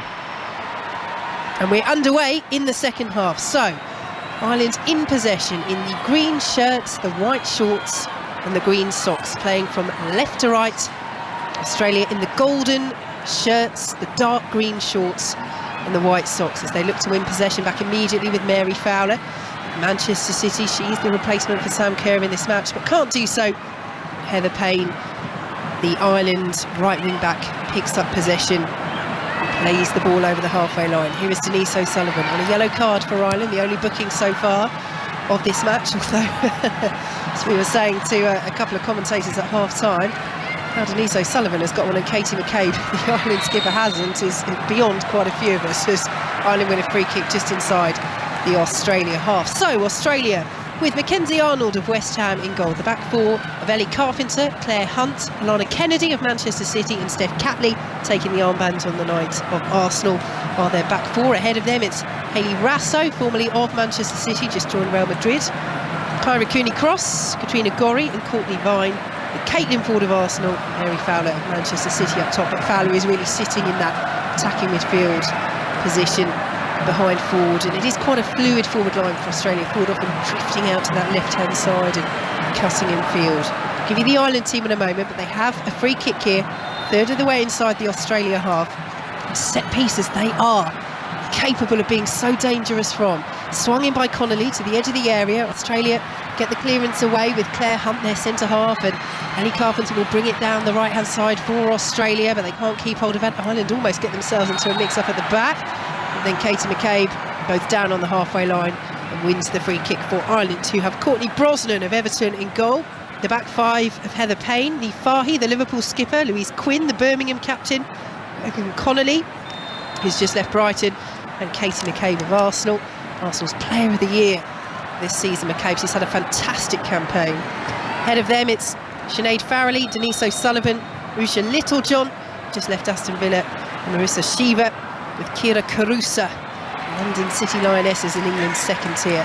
Up front, Carusa with that half chance in the first half, that ball over the top running through, was eventually dispossessed before she could get the shot away. But Ireland have started this second period well, 2.5 minutes gone, and they have a throw on the right-hand side. They're giving possession away though. And here come Australia with Katrina Gorry. Out to the right-hand side she goes, but it's a poor ball, goes out of play, and Megan Connolly will ease over there for Ireland and prepare to leave this for her teammates and her captain, Katie McCabe. Karen Bardsley. Yeah, it's interesting. I think, you know, Katie McCabe has gone back out on the left side, and it looks like they're going to try and play a bit wider now, and a bit more expansive, and we've not really seen that a whole lot from Vera Pauw's side. And they've won the ball just inside the Australia half. Out to the right-hand side they go, but delivery won't reach Heather Payne or Sinead Farrelly, who is wearing gloves on this chilly Sydney evening, and the green bobble hats are sprinkled down there in front of us. As Kyra Cooney-Cross plays it forward to Mary Fowler, another lovely touch by the 20-year-old Manchester City player, and Courtney Vine skipping infield into the area. Vine still going, trying to get the shot away, makes the challenge, fouls Fahy in the end, and it will be a free kick to Ireland. I think that's the right decision from our Brazilian referee, Adina Alves. But again, lovely work from Courtney Vine. She's been very dangerous down that left-hand side, and particularly when she links up with Caitlin Ford. It's a great little ball in from Mary Fowler into the path of Courtney Vine. She takes a touch with the outside of her right foot and just kind of gets across two players. But yeah, some great, again, last-ditch defending from Ireland. So Courtney Brosnan will take this goal kick. Over the halfway line it goes. Here at the Women's World Cup, goalless between Australia and the Republic of Ireland on a huge day of sport here on 5 Live. Continuing coverage of the Ashes throughout the day. You can listen to ball-by-ball coverage over on 5 Sports Extra. We'll keep you right up to date here on 5 Live as well, as we will with the opening day at the Open. Coverage of that continuing deep into the evening here on 5 Live. And of course, throughout the Women's World Cup, we will bring you commentary live from Australia of every single England match. They get their campaign underway Saturday morning UK time, 10:30 in Brisbane against Haiti, as Australia come forward, lay off by Caitlin Ford to Mary Fowler. As Catley there with her as an option and lays it off to Catley. Central position, midway through the Ireland half, out to the left-hand side once more. And Courtney Vine, who plays it back to Kyra Cooney-Cross. High ball into the area now. Australia player down. Penalty given. Hayley Rasso it was, who went down under pressure.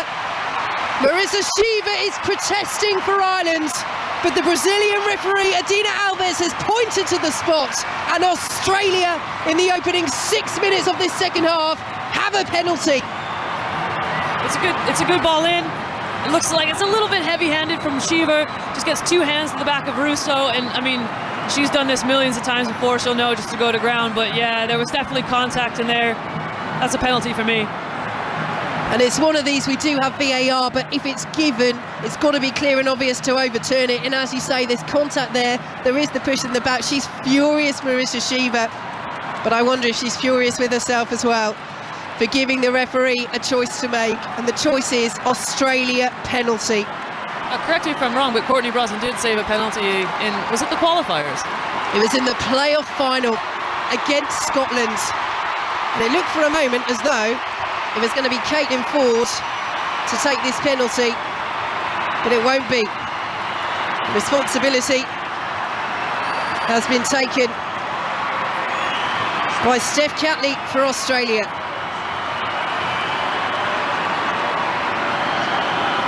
So Brosnan bouncing on her line. The chance for Australia to take the lead from the spot, and they do take the lead from the spot. Celebrations all around Stadium Australia, and Steph Catley taking the armbands in the absence of the injured Sam Kerr, takes her opportunity, takes her moment, and Australia leads Ireland in Sydney 1-0. It's a great penalty.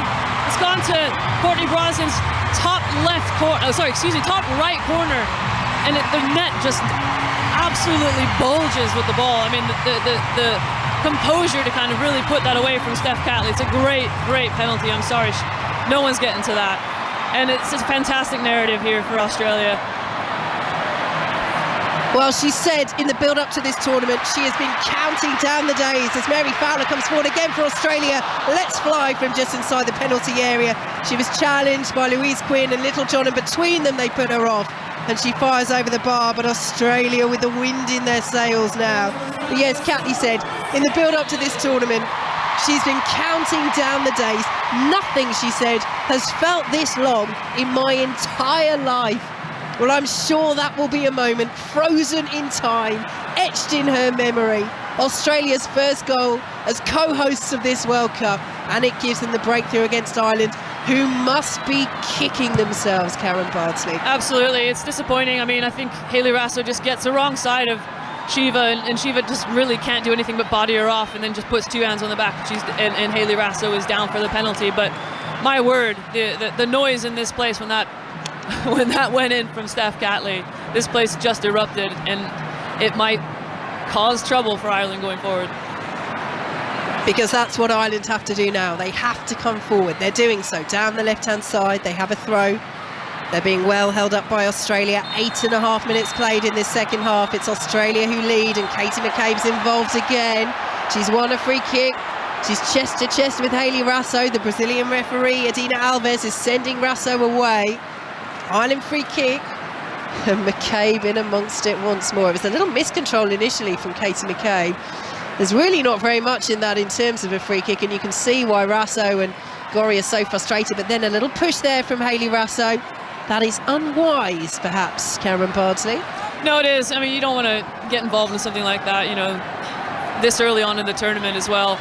But this is what Katie McCabe does. She frustrates teams that she plays against, and then suddenly you lose kind of that focus, don't you? And as we said in the first half, she also has a wicked set-piece delivery, and she's standing over this one again. Ireland have a couple of options, but will it be the captain? Will it be Katie McCabe? The green shirts are lined up, dotted amongst the gold ones on the edge of the penalty area. McCabe, in fact, will leave it. It's lifted high into the penalty area. Australia make first contact. Can't clear the ball out of the box. Denise O'Sullivan will try and bring it down. Can't do so, just outside the D on Australia. Should be able to clear with their goal scorer, Steph Catley. Headed away by Heather Payne, into trouble, into a congested centre circle, and Australia come away with it. Gorry out to the right-hand side. Carpenter, Cooney Cross. Australia starting to click, fires across with her. Slight miscontrol by Cooney Cross. He plays it back to Ellie Carpenter. Lovely turn from the Lyon right back. Forward now once more from Gorry, but having praised her to the hilt in the first 15 minutes, she's really lost her passing range, and it's all the way through with Courtney Brosnan. Australia 1, Ireland 0. 10 minutes gone in the second half here on 5 Live. Yeah, it's interesting you say that. I mean, the effectiveness maybe in terms of her quality that we're used to seeing from Katrina Gorry just isn't quite there, to your point. But I think Mary Fowler is kind of taking some of that slack by dropping in a bit deeper and getting on the ball and turning and going forward. But the confidence that I'm seeing right now from Australia is fantastic. It's like they've just been unlocked and unleashed, and they're just getting forward with so much confidence. It's great to see. Mini stoppage in play here because Louise Quinn, the tall Irish centre half, was down, but she's up to her feet. She's jogging back to that back line as Ireland have to try and come from behind. Ireland, who have won just once in their last 5 games. They failed to score in 4 of their last 5 as well, although in their last friendly against France they really should have been given the opener. It was incorrectly ruled out for offside. They went on to lose 3-0, and they're trailing 1-0. Stadium Australia in front of this partisan home crowd who have seen their side finally find the breakthrough as Ireland win a free kick just inside the Australia half. Karen Bardsley. I think we're starting to see some gaps emerge, you know, between the ranks for Ireland. They're not able to kind of get up to the ball as quickly as maybe they were doing in the first half. And I wonder if, obviously conceding has obviously taken a little bit of wind out of their sails, but, has fatigue also kind of set in a little bit? Will they be able to kind of maintain that tempo that they had in the first half? Well, there are 2 balls on the pitch at the moment, and 3 balls actually. One of them has just rolled off. There's one here that Courtney Brosnan hasn't quite spotted, so it's been retrieved by one of the ball assistants, taken away. And now Ireland will prepare to take this free kick just inside the Australia half, swung to the edge of the penalty area, straight into the arms of Mackenzie Arnold. And really, it's a poor delivery. Karen Bardsley, we know they can be good from set pieces. They've got to make more of them than that. Yeah, Ireland really hasn't been capitalising, and you just look at it now, Australia's in transition. But what a take from Mackenzie Arnold. What I really, really like about what I saw there was a great start position from her. She was nice and high, but forced the back line up as well, gave her plenty of space to come and take that really, really confidently and set Australia on the way. Here is Alana Kennedy.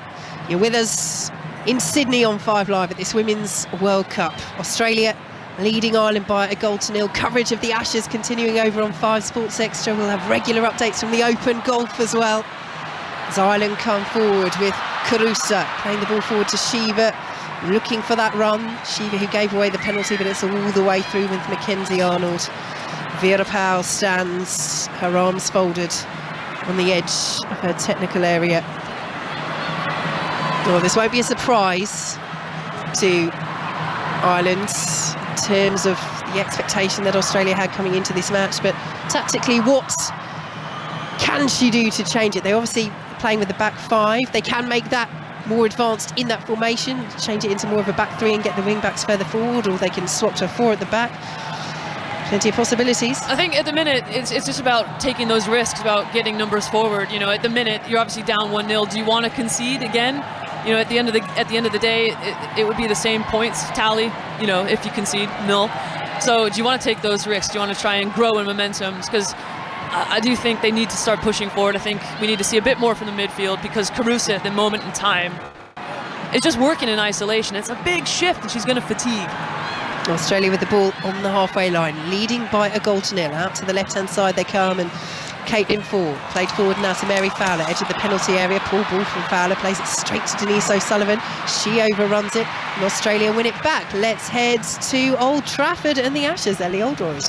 And England are 26 for 1 in reply to Australia's 317 all out. Zach Crawley's on 17. He's just hit his 2nd boundary of the innings. He hit this first ball that he faced for 4 as well. Moeen Ali's on 8, but England just a bit of a tentative start here. 26 for 1 in reply to Australia's 317.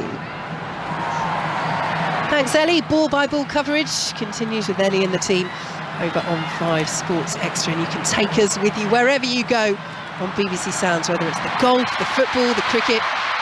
We're here with all of it for you, as Australia have it down the right hand side, leading by a 0. Play to the edge of the penalty area. Catley, who scored that penalty, picks it up and plays it out to the right hand side. Half an hour to play. Can Ireland find a way back into this? Heather Payne misses the defensive header. It's spun out to Caitlin Ford, left-hand side. Jinks away into the penalty area. Still going forward, but crowded out by 3 green shirts. And the ball out is poor. Denise O'Sullivan gets there.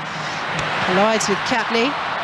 Goes down. Nothing doing as Katrina Gorry tries her luck from the edge of the D and chips the ball high over Courtney Brosnan's bar. Australia really looking confident. Alana Kennedy stayed behind around halfway. And everyone else essentially is pushing up. We got Steph Catley going up the left. We got Cooney Cross stepping into the midfield a bit higher.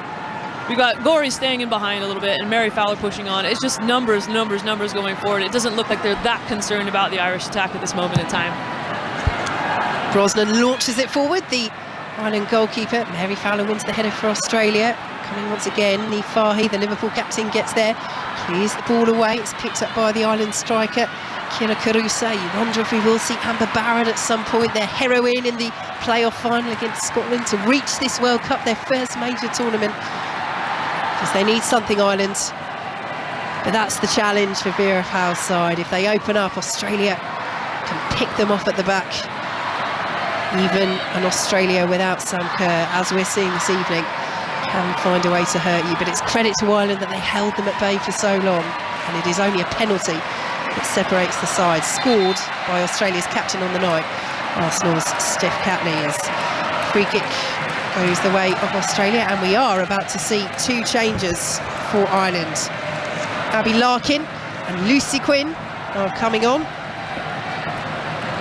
And the first player to make way is Sinead Farrelly, who hasn't really managed to get into the game, Karen. No, she really hasn't.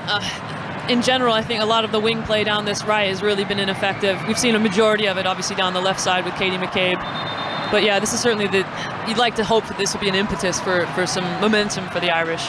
Well, they haven't made the changes yet. They're right there and ready. Vera Powell, the Ireland manager's got her arm in the air, and the fourth official has held up her yellow and red checkered flag, and now the changes will be made. So that first change, we'll see Abby Larkin replacing Sinead Farrelly. And here comes Lucy Quinn, who is on for Marissa Shiva. And her night's ending early and ending in disappointment, having given away that penalty for that push on Hayley Rasso. The penalty dispatched so coolly by Steph Catley. So these two changes for Ireland, Karen, what sort of impetus might they be able to give Vera Powell's side? Well, it looks like initially we're going to see some more numbers in the midfield, hopefully.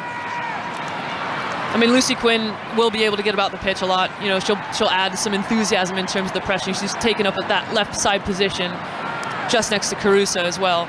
So it looks like we're going to see a bit more protection through the midfield and trying to force the Australians to go a bit wider and be more predictable.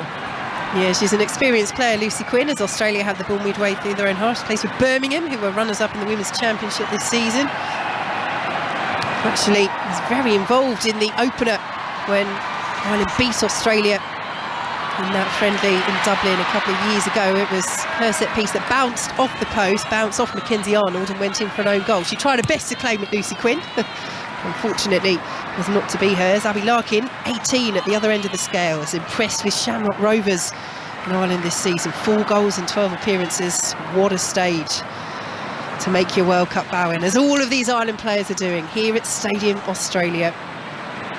Crowd of around 80,000, sold out. Most of them, although the Ireland fans are here in their numbers, but most of them supporting the green and gold and sporting the green and gold of Australia, who are coming down the right-hand side once again, leading by a 1-0. Ireland back in their defensive shape. Lucy Quinn, who's just come on, just closing down Katrina Gorry, who's forced all the way back to Alana Kennedy, put under pressure herself by Kira Caruso. It's all the way back to Mackenzie Arnold. Coverage of the Ashes continuing over on 5 Sports Extra. And we'll have regular updates for you here on the Open Golf as well. A huge day of sport here on 5 Live, leading into a huge weekend and a huge month for us all across so many sports, so much sporting action for you here on 5 Live as the ball bounces through all the way to Courtney Brosnan, who did claim that just inside her penalty area, but Karen, I think the operative word is just. Yeah, only just. That was very, very close. So Australia in possession, pick up the ball on the halfway line, and here goes Katrina Gorry trying to slide the ball through to Caitlin Ford, who almost trapped it just outside the penalty area. Almost, but not quite. Yeah, it's really interesting at the minute. I think at times, like, Ireland are looking like they're just perfectly happy to sit almost in a block of 6 and just really just try to absorb the pressure and try to get something back in terms of distance, in terms of position on the pitch. But Australia just find themselves in incredibly comfortable possession and not really threatened at all. So yeah, I don't know, is Ireland happy to just kind of sit, you know, down 1-0? I don't know, that I wouldn't be happy personally with that sort of approach. Well, we're midway through the second half, and it's noticeable as well, isn't it? Australia have really slowed the tempo down, and it reminds me a little bit, if we go back to last summer, and I'll tell you what, here's the definitive first Mexican wave of the evening here in Australia, going rounds. You can just hear it, like the decibel level is completely dropped in the stadium. So yeah, we just need to inject a bit more of energy, I think, into this game. But as Ireland win the throw just inside their own half, it does remind me of the opener at Old Trafford that England played in the European Championships, where they beat Austria by 1-0. And there was a lot of chat, not necessarily from all of us, but from some sections of the media after that game, and some of the fans basically saying, oh, it wasn't a great performance. And it is a case, isn't it, sometimes of just job done.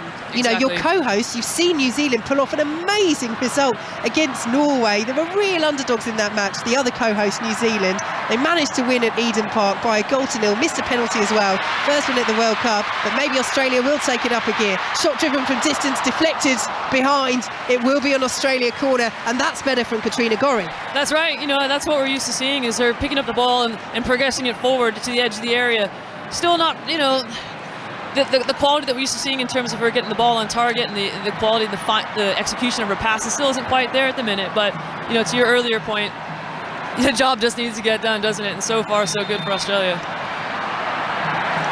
Well, she has scored 17 goals for Australia, Katrina Gorry. And that was more like it. It's been a bit of an up and down performance from the midfielder, and that was improved as the Mexican wave works its way behind Steph Capley, captain on the night in the absence of the injured Sam Kerr. Scorer from the penalty spot, her goal the difference. She takes the corner, swings it into the 6-yard box, and the header was flicked across by Caitlin Ford, and no one can reach it at the far post, and it's behind for an Ireland goal kick. Oh, it's a lovely teasing delivery. Oh, and just a glancing header, just going wide of the post.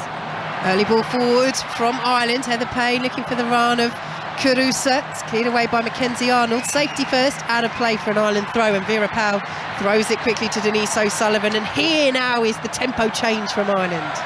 Yeah, you can certainly, you know, hear the enthusiasm now again from the crowd. I think the Mexican wave might have something to do with it, but you can definitely tell. I don't know, there's just been like a bit of an epiphany that this game is on the line, I think, from this Irish side.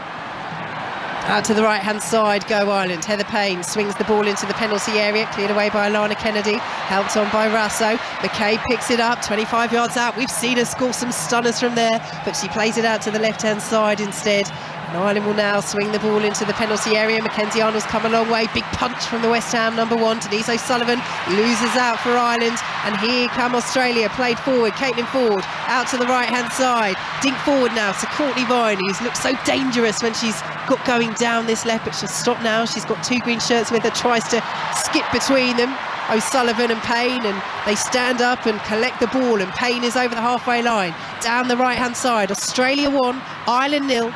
Here on BBC Radio 5 Live at the Women's World Cup. Payne's ball into the area is deflected. Lee Fahy's come up to try and get there, can't do so, but does enough to put off Gorry with the clearance, and the ball is out of play for an Ireland throw. And I think you're right, Karen, it has just almost seems like it suddenly clicked for Ireland, but it's also that, you know, we've got just under a half to go, plus we'll have a lot of added time given the FIFA stipulations and the way they interpret it, as Ireland do well and win a corner. Yeah, we're just played by Lucy Quinn, but they have to know when to go. They can't just go hell for leather in Australia for the last 20 minutes, because one more goal and that really feels like it would seal the game for Australia. They have to pick their moment. They do, and it looks like it's being dictated to Ireland at the minute by Australia. And I think, like, a perfect example is what we just saw there. You know, Heather Payne down the near side here, just the lack of quality in terms of decision making and actually execution in terms of getting the ball in the box. She had Denise O'Sullivan at the edge of the area. I mean, arriving a bit late, could have gotten there a bit sooner, but you know, it's these types of things. You're in a World Cup, like, you need to get some points on board. Can they find a way to find an equaliser? They have a corner from this near side. The green shirts dotted around that 6-yard box, which is packed with the golden shirts of Australia. They have the short option as well, Ireland, but it's swung in. Oh, it's just cleared away off the line and cleared eventually at the second attempt by Australia. What a wicked delivery by Katie McCabe. Well, we've seen her do that before, try and catch the goalkeeper out from the corner. It was a dipping delivery, and Mackenzie Arnold right underneath it, under pressure, punches away from underneath her own crossbar. You're absolutely right. It was a fantastic left-footed delivery right on top of Mackenzie Arnold. You could see from just the angle that I could see, she was just off the line, Mackenzie Arnold. I think she had to kind of track back really quickly onto the goal line to deal with it, and she did, fortunately, get a big fist to it and punch it away. But oof, you got to stay on top of it as a keeper, don't you? That's more like it from set pieces from Ireland. Katie McCabe trying something a little different.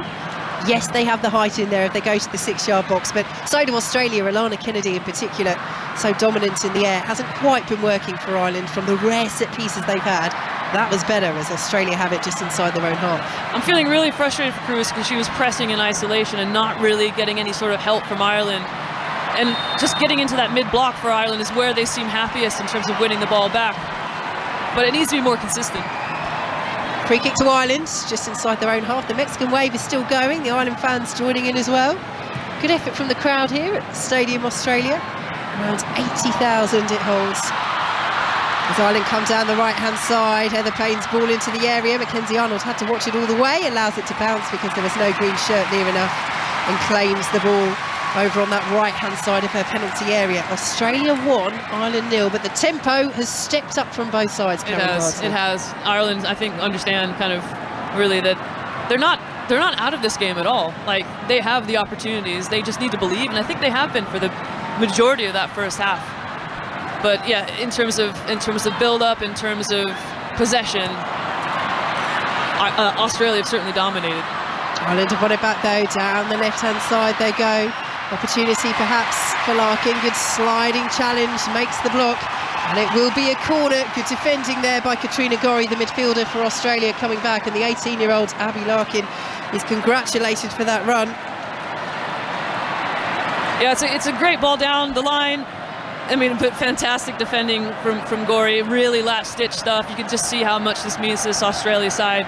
But I'm expecting a wicked delivery in here.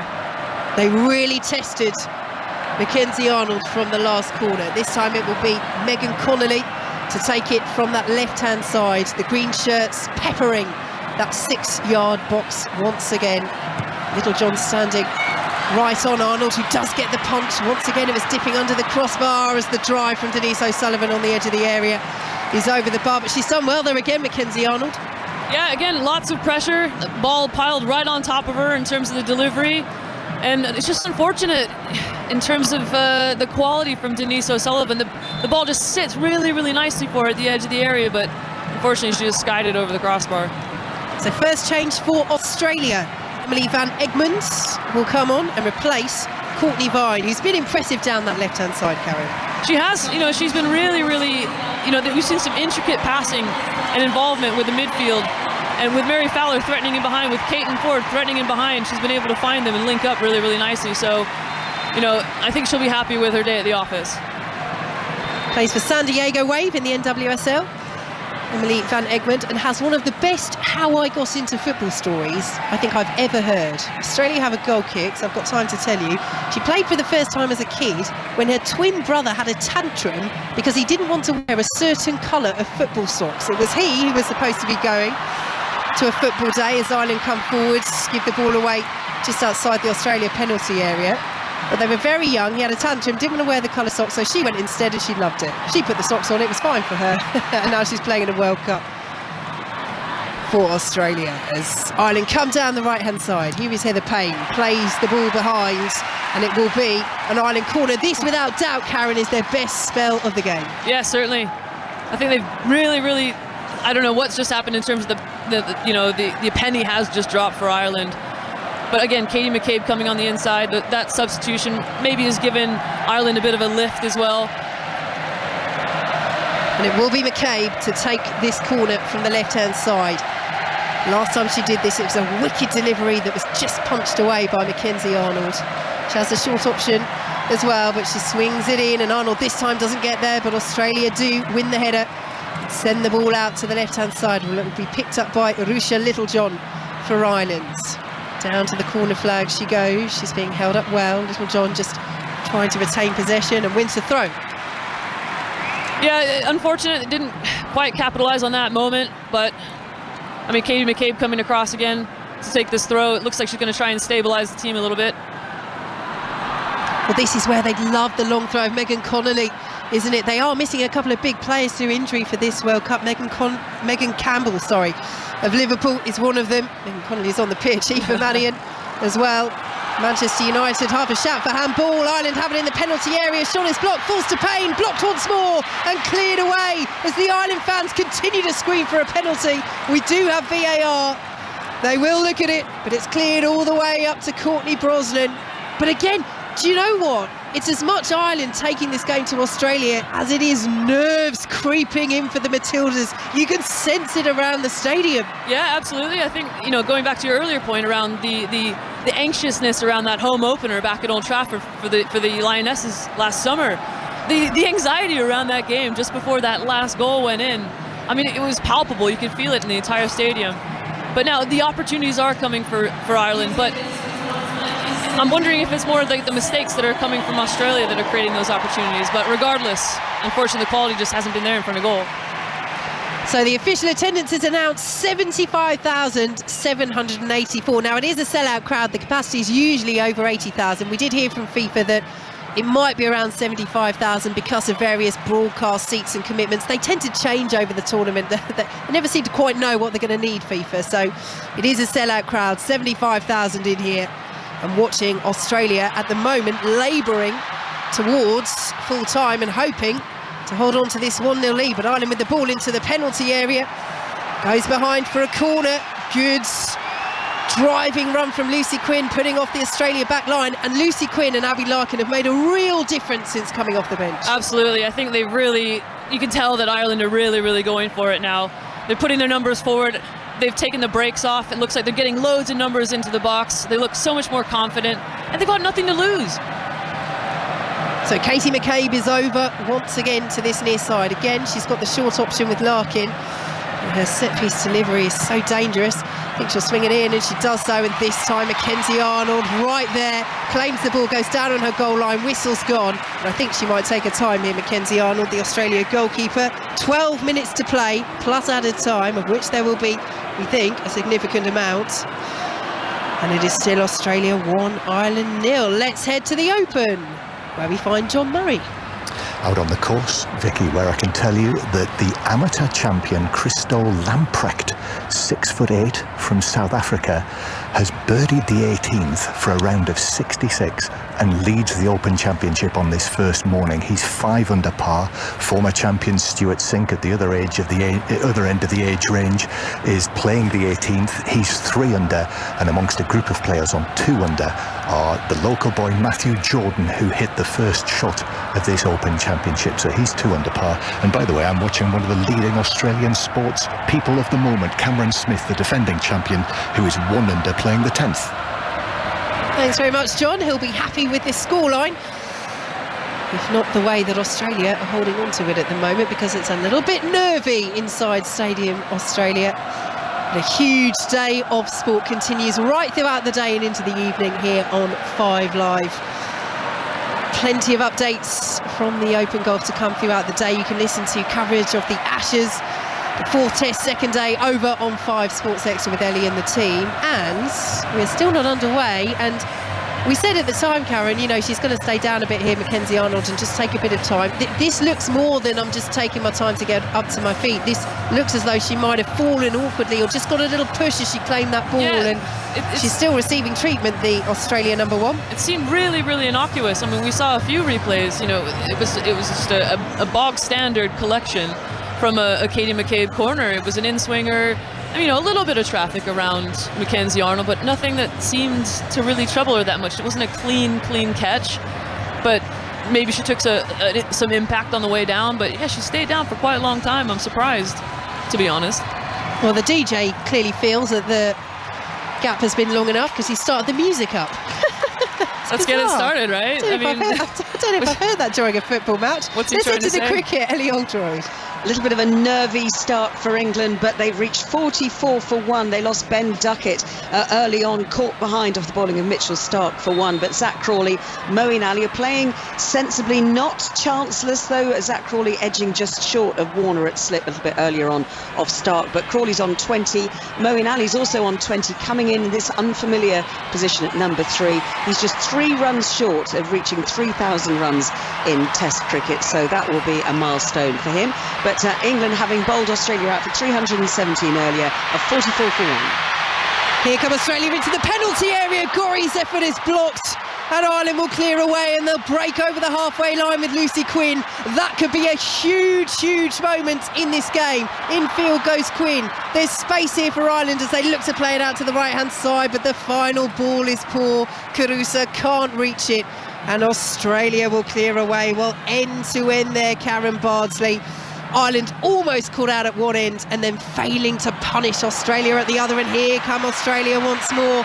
Down the right-hand side they go. Ireland looking to get back into shape. Caitlin Ford takes a touch inside the area, turns, blocked again brilliantly by Louise Quinn. Australia still coming into the area with Cooney Cross. Her effort is blocked. Brought down by the substitute Van Egmond, but she loses out to her fellow number 10, Denise O'Sullivan. And Ireland will come forward now over the halfway line with Lucy Quinn once more, and all of a sudden it's end-to-end once more into the final 8 minutes plus added time. It is still Australia 1, Ireland 0, but Ireland have won another corner. Can they make one of these set pieces count? That's more like it. That's what we want to see. I mean, transition from end to end stuff, really great. Last ditch defending again, but some fantastic play from Australia down that far side, the cutbacks to the edge of the area, the blocks. Like, this is this is great stuff. I just wonder where it's been for the last 80 minutes essentially. Well, Mackenzie Arnold, incidentally, we should tell you, is back up to her feet, watching that Australia attack, and now having to defend once more. No short option this time. Katie McCabe will swing it into that crowded 6-yard box. Australia make first contact, clear the ball away. Rassa will help it on the edge of the area. Comes out to the 18-year-old Irish forward Abby Larkin. Out to the right-hand side, and Katie McCabe, the captain. Wicked delivery, headed away once more by Australia. Rasso gets there once again. Larkin is there, plays it forward. Louise Quinn has stayed up the tall centre half. Plays it to Lucy Quinn, out to the left-hand side. Ireland go. Lovely little 1-2. Ball into the penalty area. High leaping delivery. It's over the bar, and Mackenzie Arnold just reaches to the top of her crossbar and hangs off it for a moment and watches that delivery by Little John over. It's really frustrating, because you are seeing some really intricate play, getting some overloads, on the outside channel. Again, to your point, 2v1s. We're seeing these little triangles emerge. That it's just a little bit too late. And again, the final quality just wasn't quite there. So another change for Australia. And Claire Polkinghorn will enter the field of play. She is replacing Mary Fowler. How would you assess Fowler's contribution? I mean, she's in for the injured Sam Kerr, who's missing the first 2 group games if you're just joining us with a calf injury. First 2 at least. And a huge blow for Australia. She's been in brilliant form. How would you assess her impact on the match? Yeah, I would say it's been glimpses, probably not as much as we would expect from someone like Mary Fowler, but she is, again, a very young player. We saw her kind of drift off to the left a bit more and then come a bit more central. She dropped a bit deep to try and get on the ball and then find the attackers in behind for that transitional threat. And yeah, it's just not quite come off for Mary today. No, I would agree with that. She's got plenty of time to make a mark at this tournament if Australia can progress to the knockout stages, and this will be the start they wanted in terms of results, if not quite performances. The ball is into the Ireland penalty area, cleared away by Ireland, and Katie McCabe, the captain, up towards Carusa, and Australia make the interception. And they've won it once more. Poke forward to Hayley Rasso. Rasso looking to feed it out to the right-hand side, intercepted by Little John, but the offside flag is up. Free kick to Ireland, Karen Bardsley. Yeah, again, Katie McCabe standing up, Hayley Rasso on the ground. It's just been one of those days, I think, for these two. They've been really just going at it. But yeah, the game, again, is growing in momentum. Ireland are putting some really nice stuff together in terms of their transitions, in terms of their connections on the pitch. But they really need to be careful here in terms of, giving away these set pieces again, and just unnecessarily so. Yes, we thought it was an offside, but it is actually a free kick to Australia. So Ireland getting back into their defensive line. They have to hold firm here. 4 minutes plus added time to play. They're making a change. Always a interesting talking point, isn't it? If you make a change in a defensive set piece. And I think that's exactly what's been said there by the Irish substitute, Izzy Atkinson. She said to the fourth official, no, actually, hang on a minute. Let's just wait. It will be Kira Caruso who's coming off, but Australia preparing to take this free kick. Central position, midway through the Republic of Ireland half. Can they find the second goal that surely would seal the 3 points in their opener? Catley's ball into the area, headed away by the 6-foot figure of Louise Quinn, out to the right-hand side. The ball goes and Hayley Raso will pick it up. Delivery in is just over the head of Caitlin Ford, who went for that flicked header again. Can't make it, and it's a goal kick to Ireland. Sneaky from Caitlin Ford to just kind of sit in between off the shoulders of the central defenders as well. But yeah, again, I feel like Ireland have dodged a little bit of a bullet there, but you have to be fair, I think the defending has been resolute in terms of their aerial battles, their 1v1 duels in the back line. They've been very, very good tonight, I think.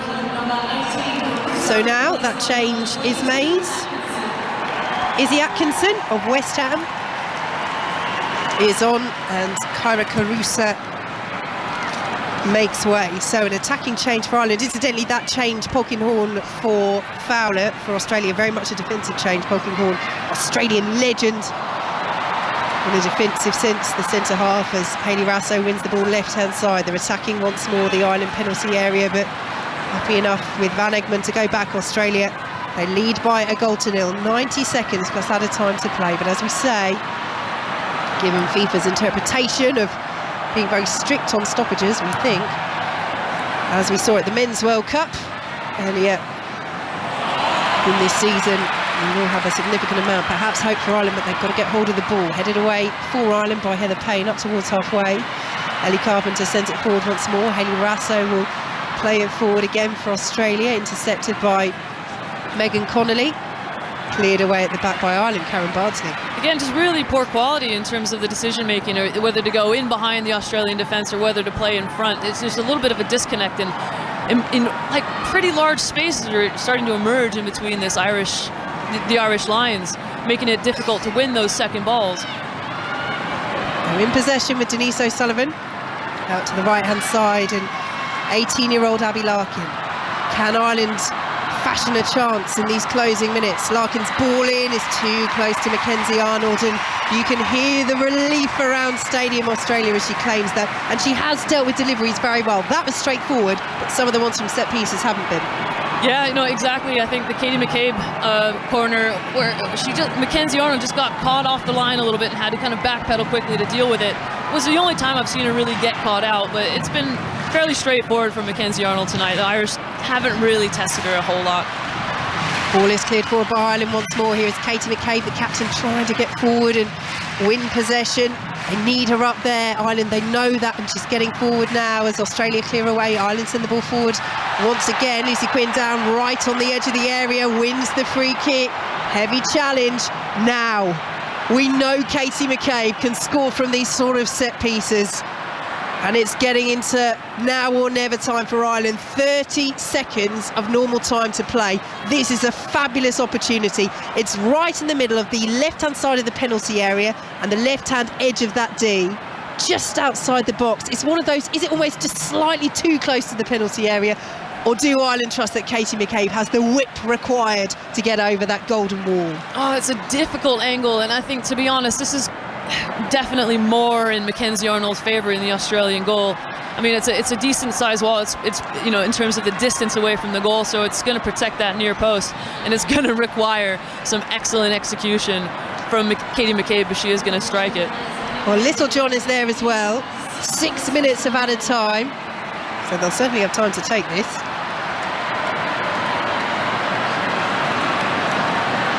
It's the fine details you see there from Alana Kennedy asking the girls to get on their toes. It's, you know, they want to cover as much space as possible. Mackenzie Arnold looks really pretty comfortable, could rotate the shoulders a little bit more towards the goal.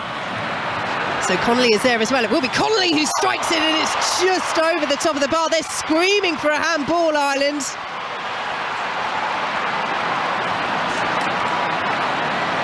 Well, huge potential drama here. The ball's gone out of play for a corner, and the referee, I think, is saying she's given the corner, but VAR, well, surely they'll have a look at this. There were huge shouts from the Irish players for a handball. Of course you're going to appeal for everything at this stage. The referee isn't telling them to wait. The corner will be taken. It will just be a corner for Ireland, and Mackenzie Arnold, just about deals with it. again right underneath the crossbar. She's being slapped on the back by her teammates because at the moment she's keeping a side in it. Such dangerous deliveries from Ireland. They've got another corner. This time it's the right-hand side.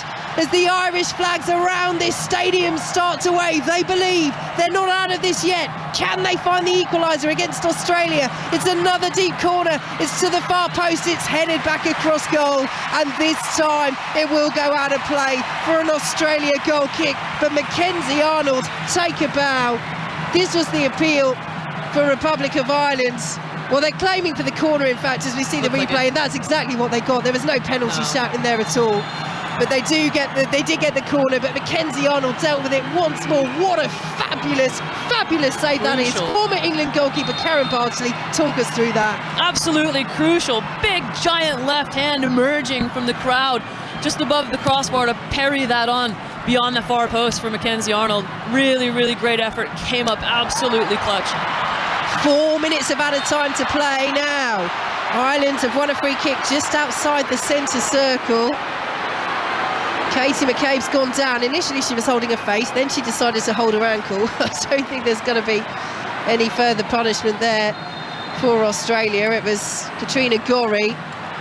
It's one of those McCabe again. It's part of her game, isn't it? Every trick in the book. As she plays the ball into the area from the free kick, headed away once more by Australia. Driven high and driven over on the edge of the area by Abby Larkin for Ireland. And again, Mackenzie Arnold, I feel, will take her time retrieving this ball because, to Ireland's credit, Australia are hanging on a bit here. Yeah, they are. I think every time the ball goes over the crossbar out for a goal kick, you can feel the relief in the ground. But I think this is speaking to a little bit of the inexperience in this Ireland side about snatching at opportunities. You know, if the ball is kind of coming your way and you're not lining yourself up necessarily right, it's like take your touch, recirculate. You know, find the right opportunities, the high percentage opportunities for you instead of just snatching it and flying over the bar.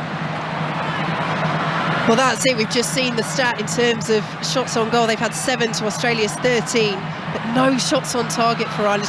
And to be fair, credit goes to Mackenzie Arnold for dealing with the deliveries, but that's it, isn't it? The shots often have been from range and have flown over the bar. As Courtney Brosnan, the Ireland goalkeeper, picks up the ball on the edge of her penalty area.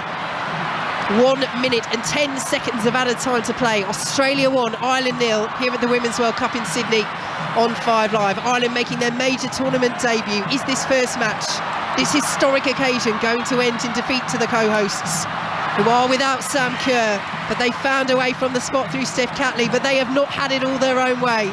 The girls in green have acquitted themselves well.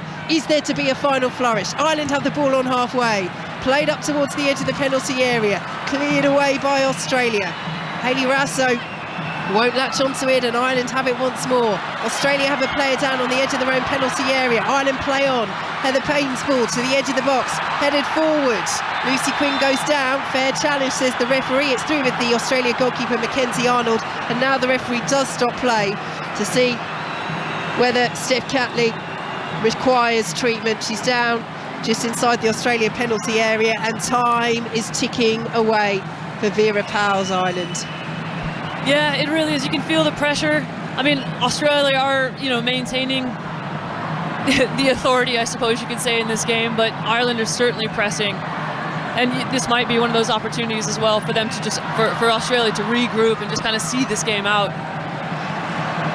Well, she's up to her feet, Catley. And Australia are seconds away from celebrating victory in their opening Women's World Cup match in Sydney. Our Brazilian referee, Adina Alves, leaves the ball for Mackenzie Arnold, the Australia number 1. She's been closed down, as Ireland have to do with Katie McCabe, but time is up. How many more seconds will our referee allow to be played? She's telling Mackenzie Arnold to get on with it. Mackenzie Arnold saying Katie McCabe's not far enough away.